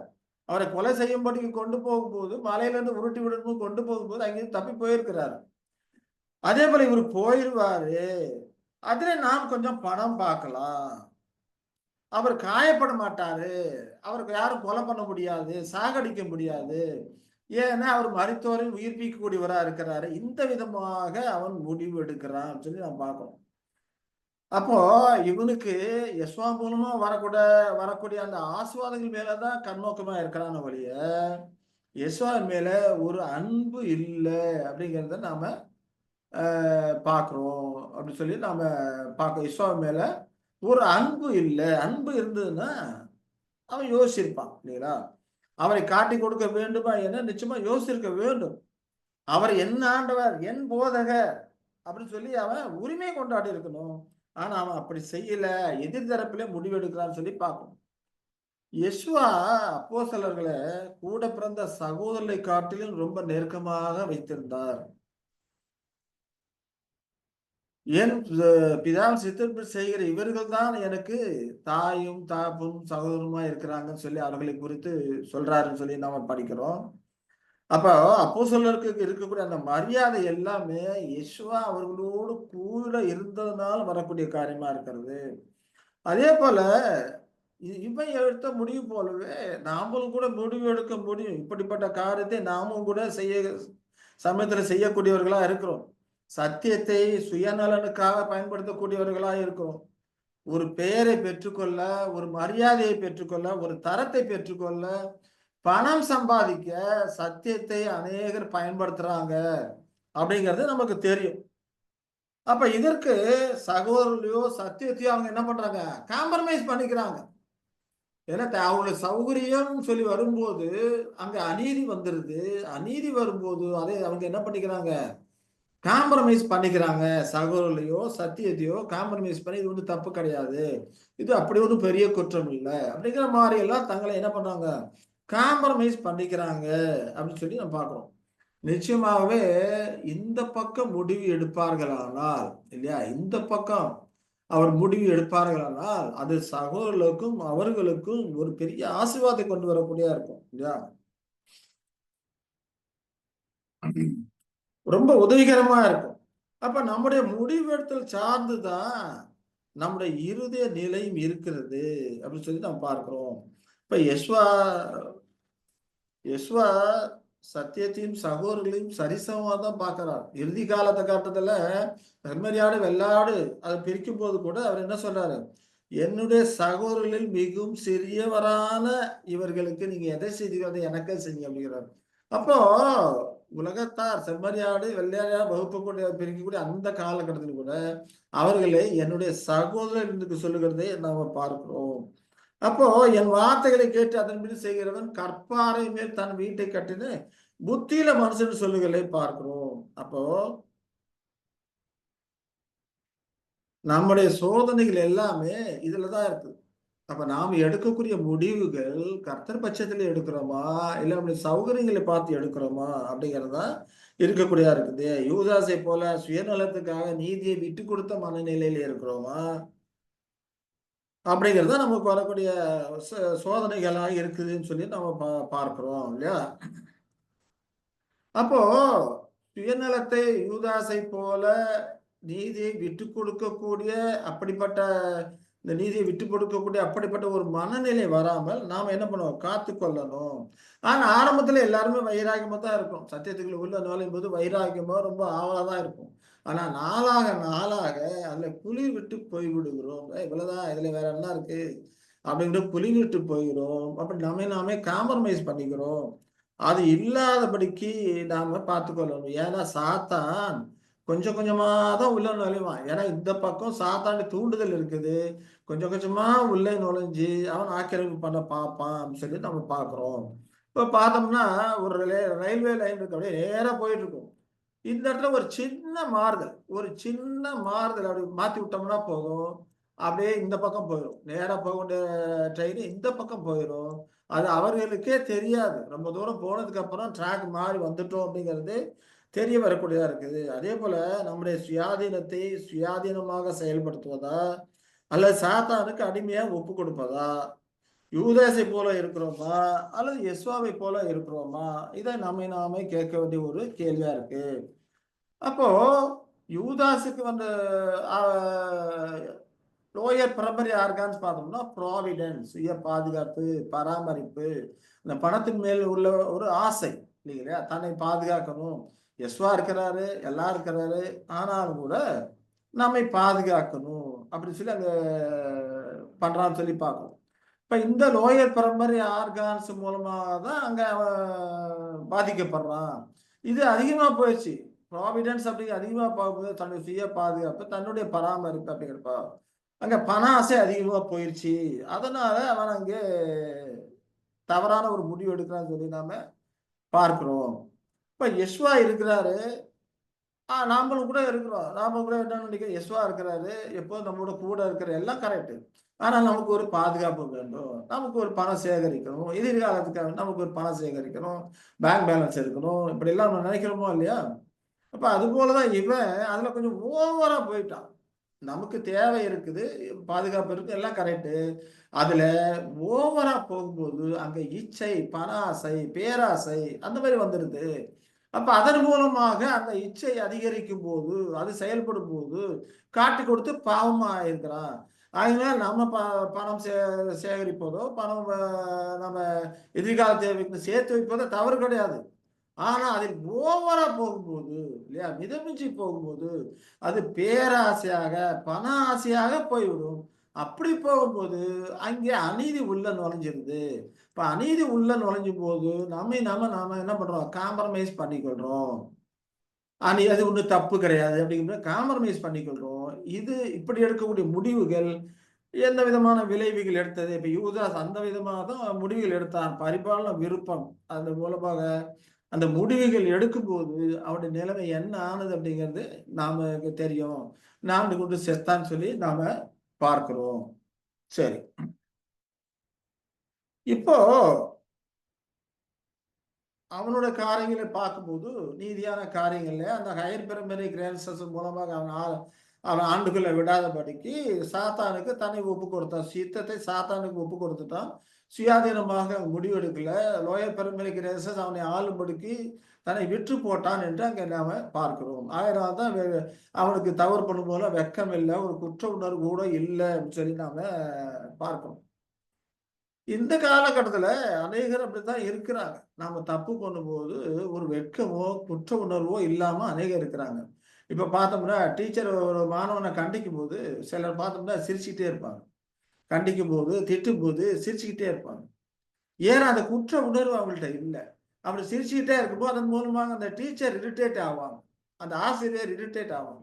அதை பார்த்து இவங்களுக்குள்ள ஒரு சந்தோஷம், இல்லைங்களா? அப்போ அந்த விதமான ஒரு நிலைக்கு போயிட்டா நாமளும் அப்படி போய்விடாதபடிக்கு நம்ம முடிவுகள் நீதியின் பக்கமா இருக்க பார்த்து கொள்ள வேண்டும் நான் பார்ப்போம். சரி, இப்போ ஆண்டவரா யெஷுவா கிறிஸ்து அவருக்கு சோதனை வந்தது இல்லைங்களா? அப்ப யெஷுவா கிறிஸ்து கெத்செமனேலே ஒரு அங்கலாய்ப்பு வந்ததுன்னு சொல்லி நாம் பார்க்கிறோம். அவர் பஸ்கா முடிந்து போகும்போது பார்க்கிறோம். பஸ்காவில தான் அவன் யூதாஸ்கிட்ட வந்து செய்யறத சீக்கிரமா செய்ய சொல்லி அவனுக்கு ஒரு புஷ் கொடுத்து முடிவெடுக்க சொல்றாரு. ஆனாலும் அவன் தவறான வழியிலே தான் முடிவெடுக்கிறான்னு சொல்லி நம்ம பார்க்கிறோம். அப்ப பஸ்கா முடிந்து போகும்போது அப்போஸ்தலருக்கு போதித்து கொண்டே வர்றாரு. மேய்ப்பனை வெட்டுவேன், ஆறுகள் சீரடிக்கப்படும், இந்த நேரத்துல எல்லாருமே என்னை விட்டு போயிருவீங்க, அதெல்லாம் அவங்களை எச்சரிக்கையா சொல்லிக்கொண்டே போகிறாரு. அவர்களுக்காகவும் ஜெபிக்கிறார். உம்முடைய நாமத்தை யோவான் 17ஆம் அதிகாரத்துல பார்த்தோம்னா, உம்முடைய நாமத்தினால அவர்களை காத்து கொண்டு வந்தேன், பூமியில இருக்கையில உம்முடைய நாமத்தை வெளிப்படுத்தினேன், அவர்களை காத்துக்கொள்ளும் சொல்லலாம் அவர்களுக்காக ஜெபிக்கிறாரு. அப்போஸ்தலரை தேற்றுகிறாரு, உற்சாகப்படுத்தி கொண்டே போறார். பஸ்கா முடிஞ்சு போய் கொண்டிருக்கும்போது இதெல்லாம் நடந்து கொண்டிருக்கிறது. அப்ப அவருக்கு துக்கம் இருக்குது, தன்னுடைய மரணம் நேரிட போகுது அப்படிங்கிறப்ப துக்கம் இருக்கு. என்னோட ஆத்மா மரணத்துக்கு ஏதுவான துக்கம் கொண்டிருக்கிறதுன்னு சொல்றாரு. ஆனாலும் அதெல்லாம் அவரு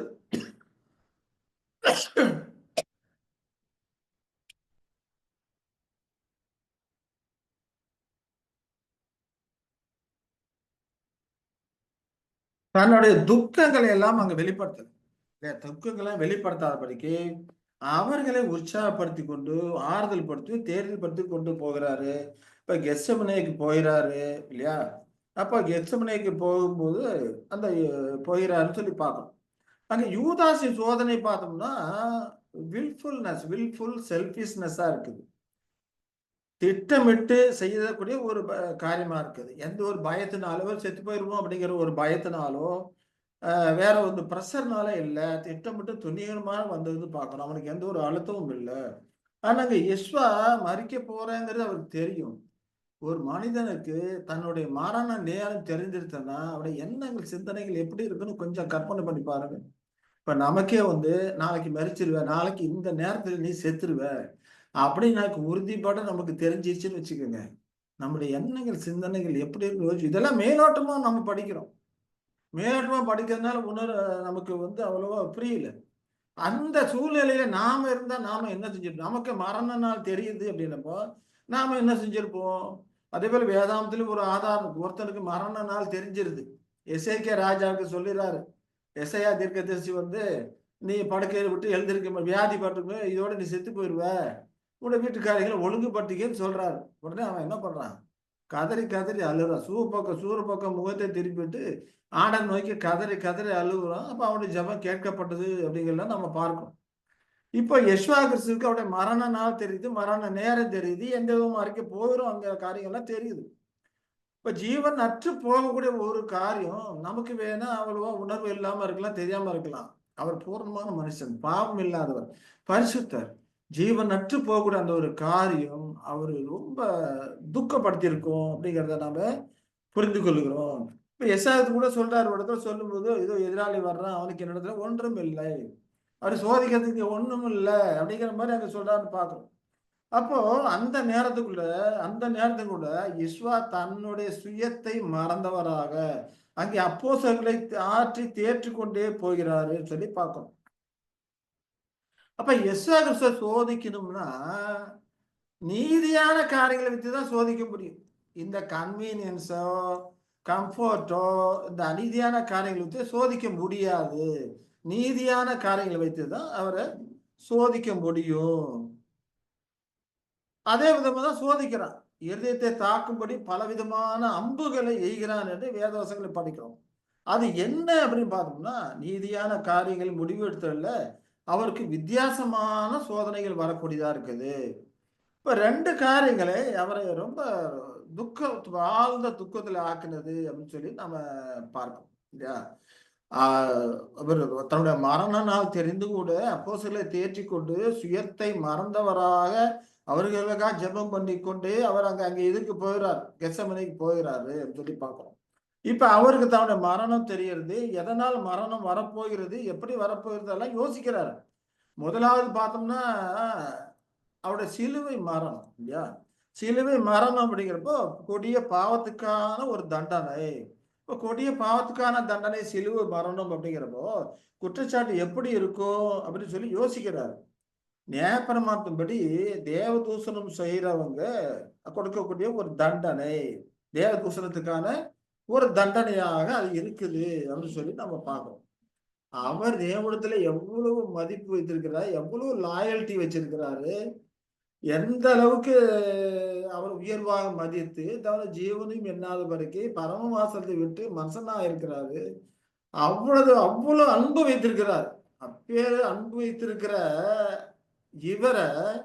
இவருக்கு என்ன குற்றச்சாட்டு வரப்போகுது? தேவனை தூசித்தாயின் குற்றச்சாட்டை வச்சு மரண கொடுக்க போறாங்க. தேவ தூஷணத்துக்காக தண்டனையா வரப்போகுது. அப்படிங்கிறப்போ அங்கே அவருடைய சுய மதிப்பீடு அப்படிங்கிற காரியம் வருது இல்லையா? லோயர் பிரைமரி ஆர்கான்ஸ் இதெல்லாம் கண்ட்ரோல் பண்ணி வச்சிருக்கிறார், கட்டுப்படுத்தி வச்சிருக்கிறார், ரிஃபைண்டா வச்சிருக்கிறார், கட்டுப்படுத்தி வச்சிருக்கிறார். அப்ப நீதியான காரியங்கள்ல இங்க வருகிறது. இப்ப யெஷுவா கிறிஸ்துவை சொல்லும் போதெல்லாம் பார்த்தோம்னா அவருடைய ஈகோவை டச் பண்ற மாதிரி பேசுவாங்க. நீ தேவனுடைய குமாரன் ஆனால் சிலுவையிலிருந்து இறங்கி வா, தேவனுடைய குமாரன் ஆனால் எனக்கு நடப்பித்து காட்டு, இப்படி தேவனுடைய குமாரன் ஆனாலும் சொல்லிக்கிட்டே இருப்பாங்க. அப்ப அங்க சுய மதிப்பீடு அப்படிங்கிறப்போ அவருக்குள்ள ஒரு புது சிருஷ்டியா இருக்குது, புது சிருஷ்டி வளர்ந்து கொண்டு இருக்குது, அதற்கு ஒரு சுய மதிப்பீடு இருக்கு, அதற்கு லோயர் பிரைமரி ஆர்கான்ஸ் இருக்குது. அதெல்லாம் பாதிக்கக்கூடியதாக இது இருக்குது. தேவனை தூஷித்தார் அப்படிங்கிறப்போ அவருடைய தன்னை குறித்து அவருக்கு கூட அந்த மதிப்பீடு அங்கே சோதிக்கப்படக்கூடியதாக இருக்கிறது, சுய மதிப்பு இருக்குதுன்னு சொல்லி பார்க்கிறோம். அடுத்த பார்த்தோம்னா 2வது கலகம் செய்தவர், தீமையை தூண்டுபவர் அப்படிங்கிற மாதிரி குற்றம் பண்ணுவாங்க. இதெல்லாம் அவருக்கு தெரியுது, இப்படி எல்லாம் தான் வரும் அப்படிங்கிறது அவருக்கு தெரியுது. தேவன் அவருக்கு வெளிப்படுத்தி இருக்கிறார் இல்லையா? அப்போ தீமை இவரை குறித்து என்ன ஸ்டேட்மெண்ட் படிக்கிறோம்? நன்மை செய்கிறவராக எங்கு சுற்றி திரிந்தார் படிக்கிறோம், நன்மை செய்து கொண்டிருந்தார் இல்லையா? அப்ப இவரை தீமை செய்பவராக, ஒரு கலகம் செய்பவராக சித்தரிக்கக்கூடியவர்களாக அவர்கள் இருக்கிறாங்க. அப்படிங்கிறப்ப அங்கேயும் இந்த சுய மதிப்பீடு இருக்குது, அங்கீகார விருப்பம் இருக்குது. மற்றவர்கள் இவரை மேசியாவாக அங்கீகரிக்கணும், ஏற்றுக்கொள்ளணும் அப்படிங்கிறது இவருக்குடைய விருப்பம் இருக்குது. இவருக்குடைய புது சிருஷ்டியுடைய அந்த குணப்பண்புகள்லாம் மற்றவர்கள் அங்கீகரிக்கணுங்கிறத விருப்பம் நிச்சயமா அதுக்கும் இருக்கும். அதெல்லாம் அங்கே சோதிக்கப்படுகிறது. அங்கீகார விருப்பம், சுய மதிப்பீடு இதெல்லாம் அங்கே சோதிக்கப்படக்கூடியதா இருக்கிறது. ஆவிக்குரிய சுய மதிப்பீடாக அவர் வளர்த்து கொண்ட குண மதிப்பீடு இல்லையா, இதெல்லாம் அங்கீகரிக்கணும். அவர் சாதாரண இல்ல, தெய்வீக சாயலை அடைவதற்கான அந்த உன்னதமான குணத்துல வளர்ந்து கொண்டிருக்கிறாரு.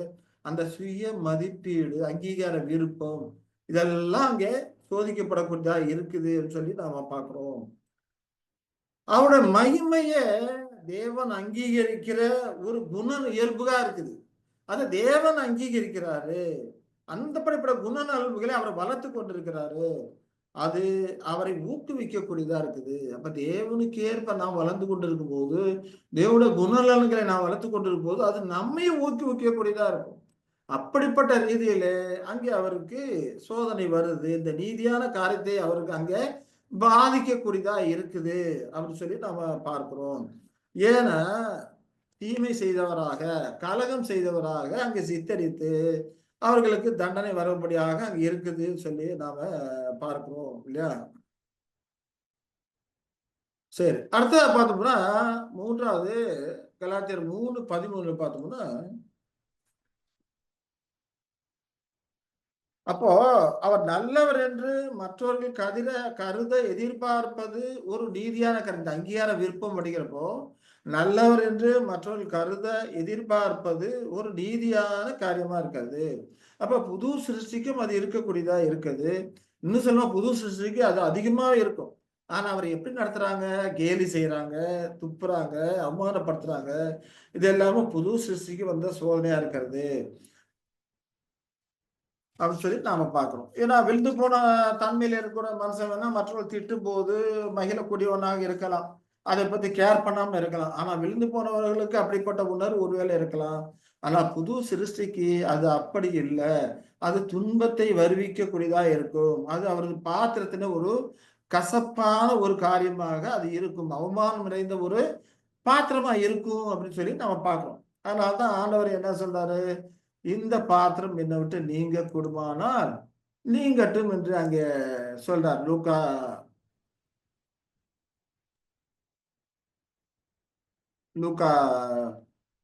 22:42 பார்த்தோம்னா, பிதாவே உமக்கு சித்தமானால் இந்த பாத்திரம் என்னை விட்டு நீங்கும்படி செய்யும், ஆயினும் என்னுடைய சித்தத்தின்படி அல்ல உம்முடைய சித்தத்தின்படி ஆகக்கடவுள் என்று அங்கே ஜெபம் பண்ணினார் என்று பார்க்கிறோம். அப்போ யெசுவா அங்கே ஒரு சாய்ஸை வெளிப்படுத்துறாரு இல்லையா. உங்க சித்தப்படி ஆகட்டும், இது நீங்க கூடுமானால், இதுங்கிறதுக்கு உமக்கு சித்தமானால் இது நீங்கட்டும் என்று அங்கே யெசுவா ஒரு சாய்ஸை வெளிப்படுத்துகிறாரு.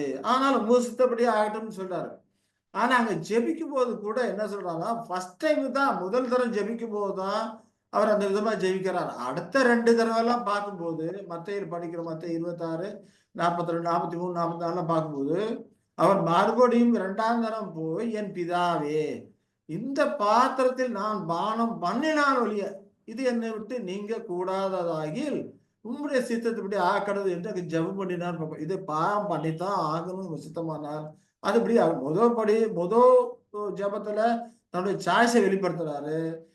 அது தேவ சித்தம் இல்லைங்கிறது தெரிஞ்சிருது. 2வது ஜபத்துல என்ன பண்றாரு, இதுல பானம் பண்ணினாலே என்னை விட்டு நீங்காது அப்படின்னா உங்களுடைய சித்தப்படி ஆகட்டும் அப்படிங்கிறாரு. அவர் 3ஆம் தரமும் மறுபடியும் அவர்களை விட்டு போய் 3ஆம் தரமும் அந்த வார்த்தைகளையே சொல்லி ஜபம் பண்ணினார் சொல்லி நம்ம ஒரு தடவை தான் கேட்கிறாரு. சாய்ஸும் ஒரு தடவை தான் அங்கே கேட்கிறாருன்னு சொல்லி நான் பார்க்கிறோம் இல்லையா. அப்போ அங்கே ஓவர் ரூல் பண்ணிடுறாரு. ஹையர் பிரைமரி கிரேசஸ் மூலமாக அங்கே ஓவர் ரூல் பண்ணிடுறாரு. இந்த ஹையர் பிரைமரி கிரேசஸ் மூலமாக அந்த காரியங்களை ஓவர் ரூல் பண்ணிடுறாரு அப்படிங்கிறத நாம புரிந்து கொள்ளுகிறோம். சரி, அடுத்ததா பார்த்தோம்னா 3வது கலாத்தியர் 3:13 பார்த்தோம்னா, சபிக்கப்பட்ட ஒரு நிலை அவருக்கு ஏற்படுங்கிறது அவருக்கு தெரிய வருது இல்லைங்களா. கலாத்தியர் 3:13 படிக்கிறோம், மரத்திலே தூக்கப்பட்ட எவனும் சபிக்கப்பட்டவன் என்று எழுதியிருக்கிறபடி கிறிஸ்து நமக்காக சாபமாகி நியாயப்பிரமாண சாபத்திற்கு நம்மை நீங்களாக்கி மீட்டு கொண்டார் என்று படிக்கிறோம். அப்ப இதுவும் அவரோட சுய மதிப்பீட்டை, அந்த அங்கீகார விருப்பத்தை சோதிக்கக்கூடியதாக இருக்குது அப்படிங்கிறது அந்த லோயர் பிரைமரி கிரேஸ் சோதிக்கக்கூடிய. ஏன்னா இது சபிக்கப்பட்டவர், இருக்கிறாரு அப்படின்னு சொல்லி நம்ம பார்க்கிறோம். இதை காட்டிலும் பெரிய அன்பு இது அவரை ரொம்ப பாதிக்கக்கூடியதா இருக்கிறது. அப்ப இதை காட்டிலும் பெரிய அன்பு எதுன்னு பார்த்தோம்னா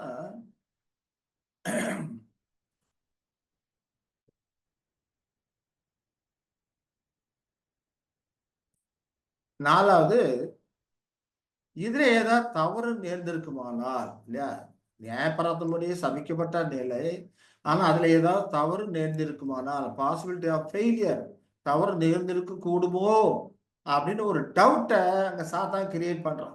தப்பு நேர்ந்திருக்க கூடுமோ, இப்ப நேர்ந்திருக்குன்னா என்ன ஆகும்? நித்திய மரணம், எட்டர்னல் டெத். அப்ப இங்க அவருடைய எந்த குணம் பாதிக்குது? ஜீவனில் பற்று அப்படிங்கிற அந்த லோயர் பரம்பரை கிரேசஸை பாதிக்கக்கூடியதா இருக்குது. அவருக்கு ஜீவன்ல பற்று இருக்கு, நித்திய காலமான மரணம் அப்படிங்கிறப்போ அது தவறு நிகழ்ந்திருக்க கூடுமோ என்ற ஒரு டவுட்டை அங்க சாத்தான் இவருக்குள்ளே தூண்டும் போது அந்த ஜீவனில் பற்று அப்படிங்கிற காரியம் அங்க சோதிக்கப்படக்கூடியதாக இருக்கிறது அப்படின்னு சொல்லி நம்ம பார்க்கிறோம். அப்போ நித்தியத்துக்கும் ஜீவன் இல்லாமல் போறது அப்படிங்கிறப்போ புது சிருஷ்டிக்கு ஒரு மிகப்பெரிய வேதனை கொடுக்கக்கூடிய ஒரு காரியமா, ஒரு அழுத்தம் கொடுக்கக்கூடிய ஒரு காரியமாக அது இருக்கும் சொல்லி நாம புரிந்து கொள்ளுகிறோம். அடுத்தது ஐந்தாவது பார்த்தோம்னா, இப்ப இந்த மாதிரி நிகழ்ந்ததுன்னா, நித்திய மரணம் ஏற்பட்டதுன்னா என்னாக அவருக்கு? Not returning to the father, பிதாகிட்ட திரும்ப போகவே முடியாது. நித்திய மரணம் ஆச்சுன்னா அதுக்கப்புறம் பிதாகிட்ட திரும்பி போகவே முடியும். இதெல்லாம் எதனால? ஒருவேளை நியாயப்பிரமாணத்துல ஒரு சின்ன தவறு நேர்ந்தாலும் கூட இதுதான் மரணம். இந்த மரணம் நேர்ந்தா கூட பிதா கிட்ட திரும்பி போகவே முடியாது. அப்ப இது எந்த குணத்தை பாதிக்குது? தகப்பன் தாய் மீது உள்ள பற்று. ஆண்டவரத்துல எவ்வளவு லாயல்ட்டியா இருக்கிறாரு பிதாவா இந்த இடத்துல, அதன் அவரு மேல உள்ள அந்த பற்று இதெல்லாம் பாதிக்கக்கூடியதா இருக்கு. திரும்ப போக முடியாது. அதே போல நாட் ரிட்டர்னிங் டு ஹெவன், இந்த பரம வாசத்திற்கு போக முடியாது. அது என்னது? வீட்டின் மேல் உள்ள பற்று. அது லோயர் பிரைமரி ஆர்கன்ஸ் அப்படின்னு சொல்லி நம்ம பார்க்கிறோம். இப்ப இது எல்லாமே எது பாதிக்கக்கூடியதாக இருக்கிறது? இதெல்லாமே யாரு? சாத்தானங்க அவருடைய எண்ணங்கள்ல சிந்தனைகளை தோற்றுவிக்கக்கூடியவனா இருக்கிறான். இப்ப அது மட்டும் இல்லாம இவருக்கு என்னன்னா, தோற்றாக்க தேவனுக்கு அது தோல்வி இல்லையா? தேவன் மேல் எவ்வளவு பற்று அன்பு வைத்திருக்கிறாரு, தேவனுடைய பிரமாணங்கள் அவருடைய திட்டங்கள் வெற்றியடையும் சொல்லி ஒரு இன்வால்மெண்டோடு வர்றாரு. அதுக்கு தன்னுடைய ஜீவனே கொடுக்க ஆயத்தமா இருந்து அந்த காரியங்கள்லாம் செயல்படுறாரு. அப்ப நாம் இவர் இதுல ஏதாவது தவறு நேர்ந்தால் அது தேவனுக்கு ஒரு பெரிய தோல்வியா இருக்கும், சாத்தானுக்கு வெற்றியா மாறிடும். மனுக்குலத்துக்கு ரட்சிப்பு கிடையாது, ஆவிக்குரிய ரட்சிப்பும் கிடையாது. அப்ப தேவ திட்டம் படுதோல்வி ஆயிரும் அப்படின்னு சொல்லி நாம பாக்குறோம். அப்போ இது அவருக்கு ரொம்ப மன அழுத்தத்தை கொடுக்கக்கூடியதா இருந்திருக்குது. சாத்தான இது முக்கியமான ஒரு அன்பு, பெரிய அன்பு, இந்த அன்பு அன்பு இல்ல அன்பு இந்த விதமா இருக்கிறது அப்படின்னு சொல்லி பாக்குறோம். அவரிடத்துல அநீதியோ பாவமோ இல்லை. அப்ப நீதியை வைத்து தான் சாத்தான் இங்கே சோதிக்கிறான். அவர்கிட்ட இந்த விதமான அநீதி கிடையாது, ஆனா நீதியை வைத்துதான் சாத்தான் அவரை சோதிக்கிறான் என்று நாம பார்க்கிறோம். அப்ப தேவனுடைய வேலையில அவருக்கு இருந்த அந்த இன்வால்மெண்ட் சோதிக்கப்படுகிறது, மூளையிலே அழுத்தம் அதிகமாகிறது. இந்த பரீட்சையின் மூலமா, சோதனை மூலமா மூளையில அழுத்தம் அதிகமாகுது. அப்ப ரத்தம் வியர்வின் பெரு துளிகளாக அங்கே வெளியேறுது அப்படின்னு சொல்லி பார்க்கிறோம். இறுதியில அவர் இருதயம் உடைந்துதான் மறிக்கிறாரு, இதயம் வெடித்து மறிக்கிறார். பிதா அவரை கைவிடும் போது இல்லையா, ஆதாம் பாவம் செஞ்ச உடனே பிதா அவனை கைவிட்டுட்டாரு, விலகிட்டாரு. அதை இவரும் அனுபவிக்கணும். அந்த நிலையில அவருக்கு இருதயம் வெடித்து மறிக்கிறாரு, உடைந்து மறிக்கிறாரு சொல்லி நம்ம பார்க்கிறோம். அப்ப இதுல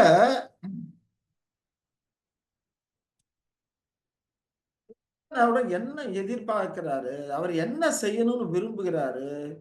அப்ப சிலுவை மரணத்துல அவர் ஏன் அவர் அனுபவிக்க வேணும்? அப்ப தேவன் அவர்த்துல எதிர்பார்க்கிறது என்ன அப்படின்னு சொல்லி நாம பார்த்தோம்னா, ஒரு பக்கம் ஸ்பிரிச்சுவல் இல்லையா, லோயர் பிரைமரி ஆர்கான்ஸ் அங்க சோதிக்கப்படுது.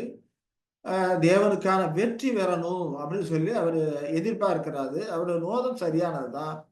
அவர் எல்லா காரியங்களும் நோயை பெருமையை ஆர்கான்ஸை கண்ட்ரோல் பண்ணி வளர்த்து கொண்டிருக்கிறாரு. அப்ப இந்த பக்கம் அவருக்கு வந்த சோதனை எல்லாமே ரீஃபைன்டு டெஸ்டா இருக்குது, சுத்திகரிக்கப்பட்ட ஒரு சோதனையா இருக்குது. ஏன்னா அவர்கிட்ட பாவம் கிடையாது, எந்த ஒரு காரியமும் கிடையாது, பாவமோ சுயனமோ இல்லை. அவர் சுயநிலத்தை மறந்தவராக, சுயத்தை மறந்தவராக அங்க இருக்கிறான்னு சொல்லி பார்க்கிறோம். சிலுவை சுமந்து போகும்போது கூட சிலுவை சாட்டையில அடிக்கிறாங்க, சிலுவையில் அறையதுக்காண்டு சிலுவை சுமந்துக்கிட்டு போய் கொண்டு இருக்கிறாரு. வழியில அநேக ஜனங்களும் ஸ்திரீகளும் எல்லாம் பார்த்து அவரை பார்த்து அழுகுறாங்க. அப்ப அவர் என்ன சொல்றாரு? தன்னை மறந்தவராக அவர்களுக்காக கவலைப்படுகிறாரு. எனக்காக அழாதீங்க, உங்களுக்காக, உங்கள் பிள்ளைகளுக்காக அழுங்க. பச்சை மரத்துக்கோ இந்த பாடு என்றால் பட்ட மரத்துக்கு எப்படியோன்னு சொல்லி அவர்களுக்காக கவலைப்படுகிறார். எல்லா விதத்திலுமே தன்னை மறந்தவரா இருக்கிறாரு. அப்ப இவருக்கு வந்த சோதனை எல்லாமே ரீஃபைன்டு டெஸ்டா இருக்குது, அதாவது சுத்திகரிக்கப்பட்ட ஒரு சோதனையா இருக்குது அப்படின்னு சொல்லி பார்க்கணும். அப்ப இங்க தேவ திட்டத்தோட வெற்றி, இங்க என்ன பார்க்கிறாரு? தேவ திட்டத்தோட வெற்றி, அவருடைய ஊழியத்தின் வெற்றி, தேவனுடைய ரட்சிப்பின் திட்டத்தோட இன்வால்வோடு இருக்கக்கூடியது. இதுலதான் அவர்களுக்கு வரக்கூடிய இதா இருக்கு. தேவ திட்டம் வெற்றி அடையணும், அவர் இன்வால்வ் சொல்லி அவர் நோக்கம் பண்றாரு. அதுல ஒரு தோற்றுட்டாக்க தேவ திட்டமே தோற்று போயிருமே, தேவன் தோற்றவரா ஆயிடுவோமே அப்படிங்கிற ஒரு நல்ல நோக்கத்திலே தான் அவர் என்ன பண்றாரு? இந்த ஒரு சாய்ஸை வெளிப்படுத்துறாரு. இந்த பாத்திரம் என்னை விட்டு நீங்க கொடுமானால் நீங்கட்டும் அப்படின்னு சொல்லி அங்க ஒரு சாய்ஸ் அங்க வெளிப்படுத்துறாரு அப்படின்னு சொல்லி பார்க்கிறோம். பல நேரங்கள்ல தேசத்தை என்னது என்பதை நாமும் யோசிக்க தவறி போயிடும். நம்முடைய கன்வீனியன்ஸ், நம்முடைய கம்ஃபர்டபுள் இதைதான் பார்க்கறோம் இல்லையா? அதுல தேசத்தை இன்னொரு யோசிக்க தவறி விடுகிறோம். பல நேரங்கள்ல மரியாதை போல அமர்ந்து சத்தியத்தை கேட்கக்கூடியவர்களாக நாம் இருக்கணும் அப்படிங்கிறத தேவன் எதிர்பார்க்கிறார். இப்போ மார்த்தாள் தேவனுக்கு ஊழியம் பண்ணி கொண்டு இருந்தாங்க, மரியாதை அவருடைய பாதத்துல இருந்து சத்தியத்தை கேட்டு கொண்டு இருக்கிறாங்கன்னு சொல்லி நாம படிக்கிறோம். ஆனா மார்த்தாலும் கர்த்தருக்கு தான் ஊழியம் பண்ணி அவருக்கு பணிவிடைகள் செய்யறதுக்கு தான் சமையல் வேலைகள் போன்றவை செய்து கொண்டிருக்கிறாங்க. ஆனா ஒரு பாரத்தோடு செய்யறாங்க இல்லையா? அங்க ஒரு எனக்கு உதவி பண்றதுக்கு ஆளே இல்லையே, மரியாதை அங்க கர்த்தர்கிட்ட உட்கார்ந்துட்டு இருக்காங்களே அப்படிங்கிற ஒரு பாரத்தோடு செய்யறாங்க. ஆண்டவர் பாரத்தோடு அவருடைய ஊழியத்தையோட காரியங்களே செய்யணும்னு சொல்லி ஆண்டவர் விரும்பல. அப்படி பாரத்தோடு செய்வதை காட்டிலும் அவர் பாரத்தடியில உட்கார்ந்து அவர் என்ன சொல்றாருங்கிறத கேட்டுக்கிட்டு இருந்தா போதும் அப்படிங்கிற மாதிரி தான் அவர் விரும்பக்கூடியவரா இருக்கிறாரு. நாமளும் அநேக காரியங்களை கர்த்தர் சித்தம் என்னது அறியாதபடிக்கு அநேக விஷயங்களை ஒரு பாரத்தோடு செய்யக்கூடியவர்களா இருக்கும். பாரத்தோடு எந்த ஊழியத்தையும் செய்யணும்னு சொல்லி ஆண்டவர் நம்மகிட்ட எதிர்பார்க்கல. ஒரு இன்வால்மெண்டோடு, ஒரு ஆர்வமாக, மகிழ்ச்சியாக, களிப்போடு தான் கர்த்தருடைய காரியத்தை நம்ம செய்யணுங்கிறத அவர் எதிர்பார்க்கிறார். பாரத்தோடு செய்வதை காட்டிலும் சொல்றதை கேட்டு இருக்கிறது நலமான ஒரு காரியம். இப்ப இங்க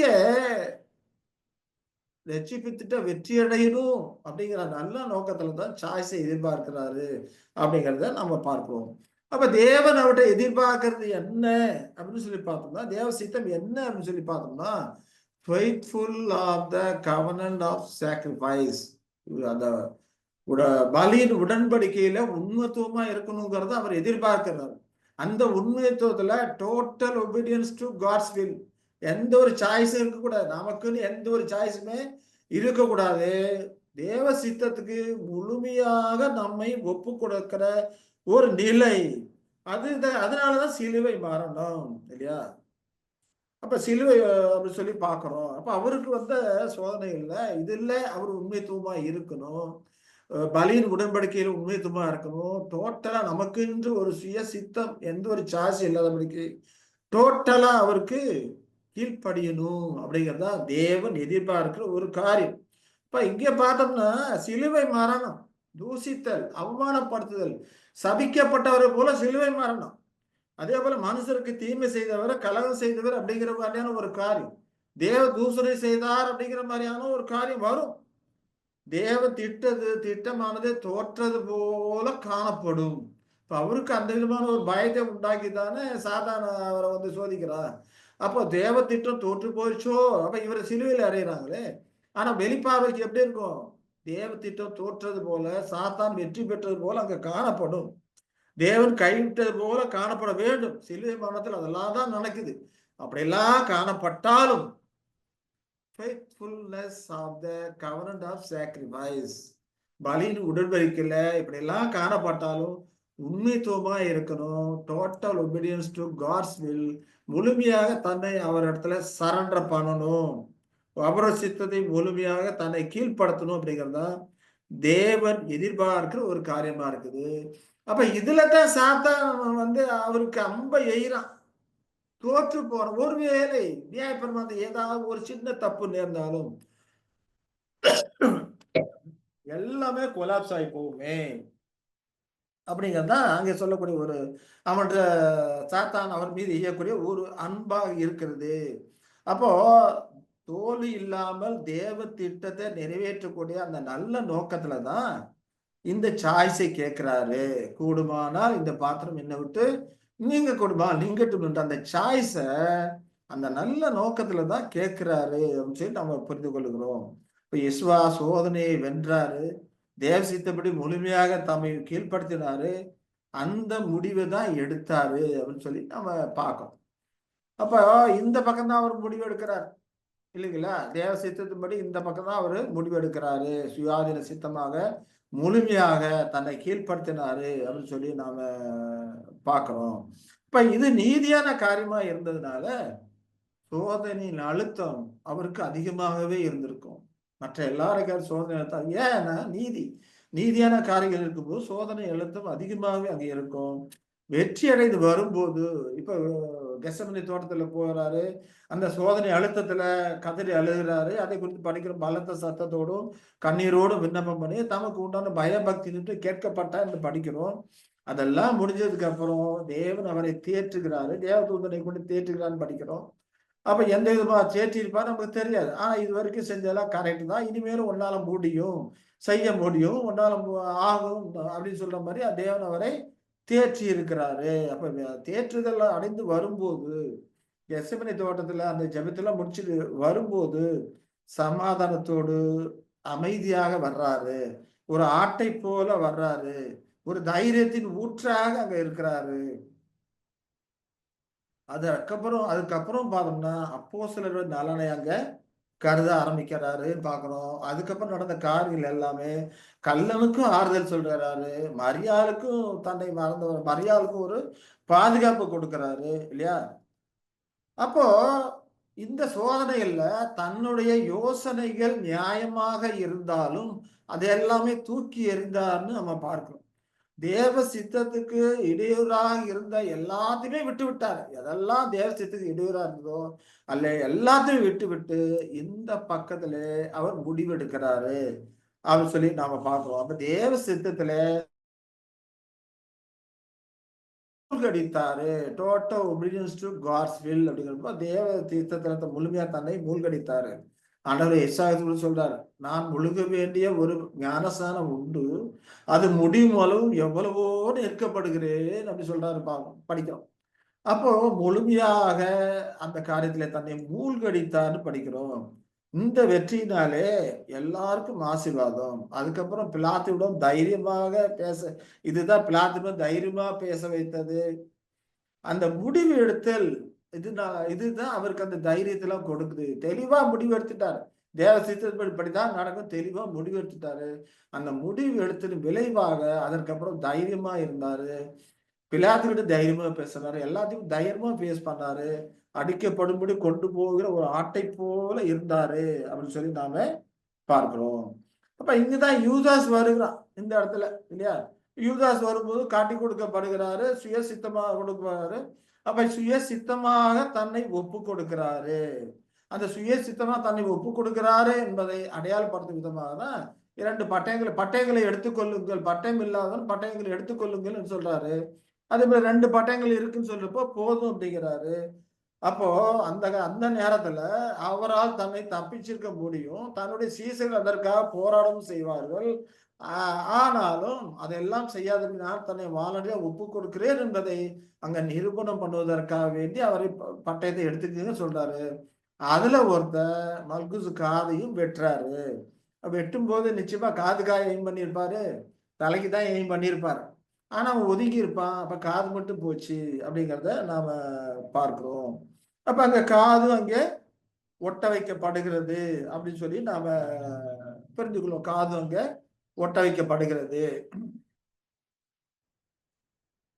அப்ப அந்த இடத்துலயும் ஆண்டவர் என்ன சொல்றான்னு நாம பார்த்தோம்னா, இயேசு பிரதியுத்தரமாக, நான் தான் என்று உங்களுக்கு சொன்னேனே, என்னை தேடுகிறது உண்டானால் இவர்களை போக விடுங்கள் என்றார். அது சொல்லிட்டு பார்க்கணும். என்ன தானே தேடுனீங்க, அப்ப இவர்களை போக விடுங்க அப்படின்னு சொல்லி அங்க சொல்றாரு அப்படிங்கிறத பார்க்கணும். இதெல்லாம் எதனால வந்தது?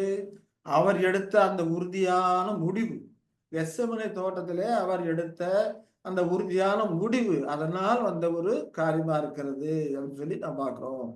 இதே போலதான் வாழ்க்கையில பலவிதமான சோதனைகள் நமக்கு வரும். அந்த சோதனை நாம என்ன முடிவு எடுக்கிறோம், அந்த முடிவின் விளைவுகள் எப்படி இருக்குங்கிறது நமக்கு தெரியும். அநேக சந்தர்ப்பங்கள்ல பின்னால அந்த விளைவுகள் வரும்போதுதான் நம்ம தப்பா முடிவு எடுத்துட்டோமே, இப்படி போயிருக்க கூடாது அப்படின்லாம் பின்னால்தான் உணரக்கூடியவர்களா இருக்கும். அதற்கு காரணம் என்ன? நாம் சோதனை காலங்களிலே ஜபிக்கிறது இல்லை, நாம் ஆயத்தமா இருக்கிறது இல்லை. ஆனால் எவ்வளவுதான் விழித்திருந்து ஜெபம் பண்ணுங்கள், விழிப்பா இருங்கள் அப்படிலாம் சொன்னாலும் கூட அது நமக்கு எச்சரிக்கையா இருக்கிறது இல்லை. அதுபோல இந்த மாதிரியான காலகட்டத்துல ஆண்டவர் இயேசு சீசர்களுக்கு சொல்றாரு, விழித்திருந்து ஜெபம் பண்ணுங்கள் அப்படிங்கிறாரு, எச்சரிக்கையா இருங்கள் சொல்றாரு. அதெல்லாம் அதோட சீரியஸ்னஸே அவர்கள் உணர்ந்து கொள்ளாததுனால இப்போ இந்த சூழல்ல அவரை விட்டு ஓடி போறாங்க அப்படின்னு சொல்லி நான் பார்க்கணும். இப்ப இந்த சூழல்ல யாருக்கு சோதனை வருது? சீசர்களுக்கு சோதனை வருகிறது அப்படின்னு சொல்லி நாம பார்க்கணும். அப்ப வரக்கூடிய காரியங்கள் எல்லாமே முடிவு எடுத்தல் அப்படிங்கிறது முக்கியமான ஒரு காரியமா இருக்கு. கர்த்தர் பக்கம் நீதியின் பக்கம் முடிவு எடுக்கிறோமா, நம்முடைய சௌகரியங்களை பார்த்து கொண்டு கம்ஃபர்டபிளை பார்த்து கொண்டு அநீதியின் பக்கம் முடிவு எடுக்கிறோமா? அப்போ நீதியான காரியங்களை நாம் நமக்குள்ளே சமரசம் பண்ணி இப்ப அநீதி செய்தால் இதுல ஒன்றும் தப்பு இல்லைன்னு சொல்லி நாம காம்ப்ரமைஸ் பண்ணிக்கிறோமா? இப்படிப்பட்ட காரியங்கள் நம்மை நாமே சோதி தெரிந்து தெளிவாக நாம முடிவு எடுக்க கற்றுக்கொள்ள வேண்டும் அப்படிங்கிறத நாம புரிந்து கொள்ளணும். அப்ப மணி ஆச்சு, நாம இதோட இந்த காரியங்களை முடித்துக் கொள்ளலாம். அதுக்கப்புறம் சீசர்களுக்கு பரீட்சை வரக்கூடிய காரியங்கள்லாம் இருக்குது. அப்புறம் பிலாத்துக்கு, ஆசாரியர்களுக்கு எல்லாத்துக்கும் பரீட்சை வரக்கூடிய காரியம் இருக்குது. அவர்கள் அதுல என்ன முடிவு எடுக்கிறாங்க அப்படிங்கிற காரியத்தெல்லாம் கர்த்தருக்கு சித்தமானால் இனி வரக்கூடிய காலங்களிலே அடுத்த சீசன்ல நாம் இதை தொடர்ந்து பார்க்கலாம். அன்பின் தேவன் நாமே நம்மை ஆசீர்வதித்து வழிநடத்துவாராக. ஆமென். Thank you brother. நம்முடைய வாழ்க்கையில எப்பவுமே முடிவு எடுத்தல் இதுதான் முக்கியம். எதுக்காக முடிவு எடுக்கிறோம்? உலகத்தினத்துக்காக, உலக காரியத்துக்கு முடிவு எடுக்கிறோமா, தேவனுக்காக நிக்கிறோமா, யாரை சேவிக்க போகிறோம்? அதான் கேள்வி. தேவனை சேவிக்க போறோமா, அதை உலக காரியத்துக்காக தேவனுடைய காரியத்தை தள்ளி போகிறோமா, அதை செகண்டரியாவும் உலக காரியத்தை முதலிடம் கொடுத்தோம் வைக்கிறோமா? இப்படிப்பட்ட பல கேள்விகள் இந்த மாதிரி முட்டு சந்துக்குள்ள வருவோம். நம்ம இதுல தேவன ஆவியுடையவர்கள், தேவனுக்கு கீழ்ப்படி வாஞ்சி உள்ளவர்கள் உலகத்தினத்தை தூக்கி தூர வச்சுட்டு அதை உலகத்தை தூக்கி வைக்கணும்னு அவசியம் இல்லை, அதை மேற்கொண்டு அதுலயும் நேரத்தை தேடி கண்டுபிடித்து தேவனுக்கு சேவிப்பார்கள். அதுதான் அவருடைய வாஞ்சியை தேவன் பார்க்கிறார். அவருடைய வாஞ்சி அங்கே நிரூபிக்கப்படுகிறது. உலகத்தினத்தினால தேவனுடைய காரியங்கள் தள்ளப்பட்டு அவர்கள் உலகத்தினத்துக்கு முதலிடம் கொடுத்துட்டாங்கன்னா அங்கே அவர்கள் தடுமாறுகிறார்கள் என்று அர்த்தம். நாம் எப்பொழுதுமே உலகத்தினத்துக்கு முதலிடம் கொடுக்கக்கூடாது. உலகத்தினத்தை இயேசுவா கிறிஸ்து கூட சொல்றாரு இல்லையா, விருந்து ஆயத்தப்படுத்தப்பட்டிருக்கு, விருந்துக்கு கூப்பிட்டா இப்பதான் கல்யாணம் கட்டினேன், இப்பதான் ஏர்மாடு வாங்கினேன், இப்பதான் அதை செய்து முடிச்சேன், அங்க போகணும் இங்க போகணும் சாக்கு போக்கு சொல்லி கொண்டு விருந்துக்கு வராது, அப்படிப்பட்ட ஊழிய காரியங்களை பங்கு கொள்ளாது என்ன செய்றாங்க, நிர்பந்தமாக நிர்விசாரிகளாக ஆகின்றார். இது காரியத்துலதான் யாரை சேவிக்க போகிறீர்கள் அந்த கேள்வி நம் மனதில் நிற்க வேண்டும். நானும் என் வீட்டாருமோ என்றால் கர்த்தரையே சேவிப்போம், யாவே தேவனையே சேவிப்போம். அந்த சாட்சியை நாம் நிலைப்படுத்த வேண்டும். ஒவ்வொரு காரியத்திலும் நமக்கு சுமூகமாக தேவனுடைய ஊழியம் செய்வதற்கு சான்ஸ் கிடைக்காது. இப்படி சிக்கலான ஒரு இக்கட்டான சூழல்ல நாம் தேவனுடைய காரியத்துக்காக டைமை கண்டுபிடிச்சு ஊழியம் செய்யும் போதுதான் அது ஆசீர்வாதமா இருக்கும். தேவனும் நம்முடைய வாஞ்சையை காண்பிக்கிறார். தேவன் மேலுள்ள நம்முடைய அன்பையும் காண்பிக்கிறார். நாம் சாக்கு பாக்கு சொல்லிக்கொண்டு தேவனுடைய காரியத்தை தூர தள்ளுவோமானால் தேவன் எப்படி நம்மை அப்ரிஷியேட் பண்ணுவாரு, தேவன் எப்படி நம்மள அன்பு கூறுவார், இப்படிலாம் யோசித்து பார்ப்போமானால் நாம் மிகவும் ஜாக்கிரதை உள்ளவர்களாக, உலக காரியமும் தேவனுடைய காரியமும் ஒண்ணுக்கு ஒண்ணு கிளாஷ் ஆகும்போது நாம் யாரை சேவிக்க போகிறோம்? அதான் கேள்வி. இதை கேள்வி மனதில் கேட்டவர்களாக நம்முடைய வாழ்க்கையை நம்முடைய பிரதிஷ்டையின் வாழ்க்கையை நடத்த கடமைப்பட்டிருக்கோம். சரி, இதுல ஏதாவது கேள்விகள் இருக்கா கேளுங்க. சரி.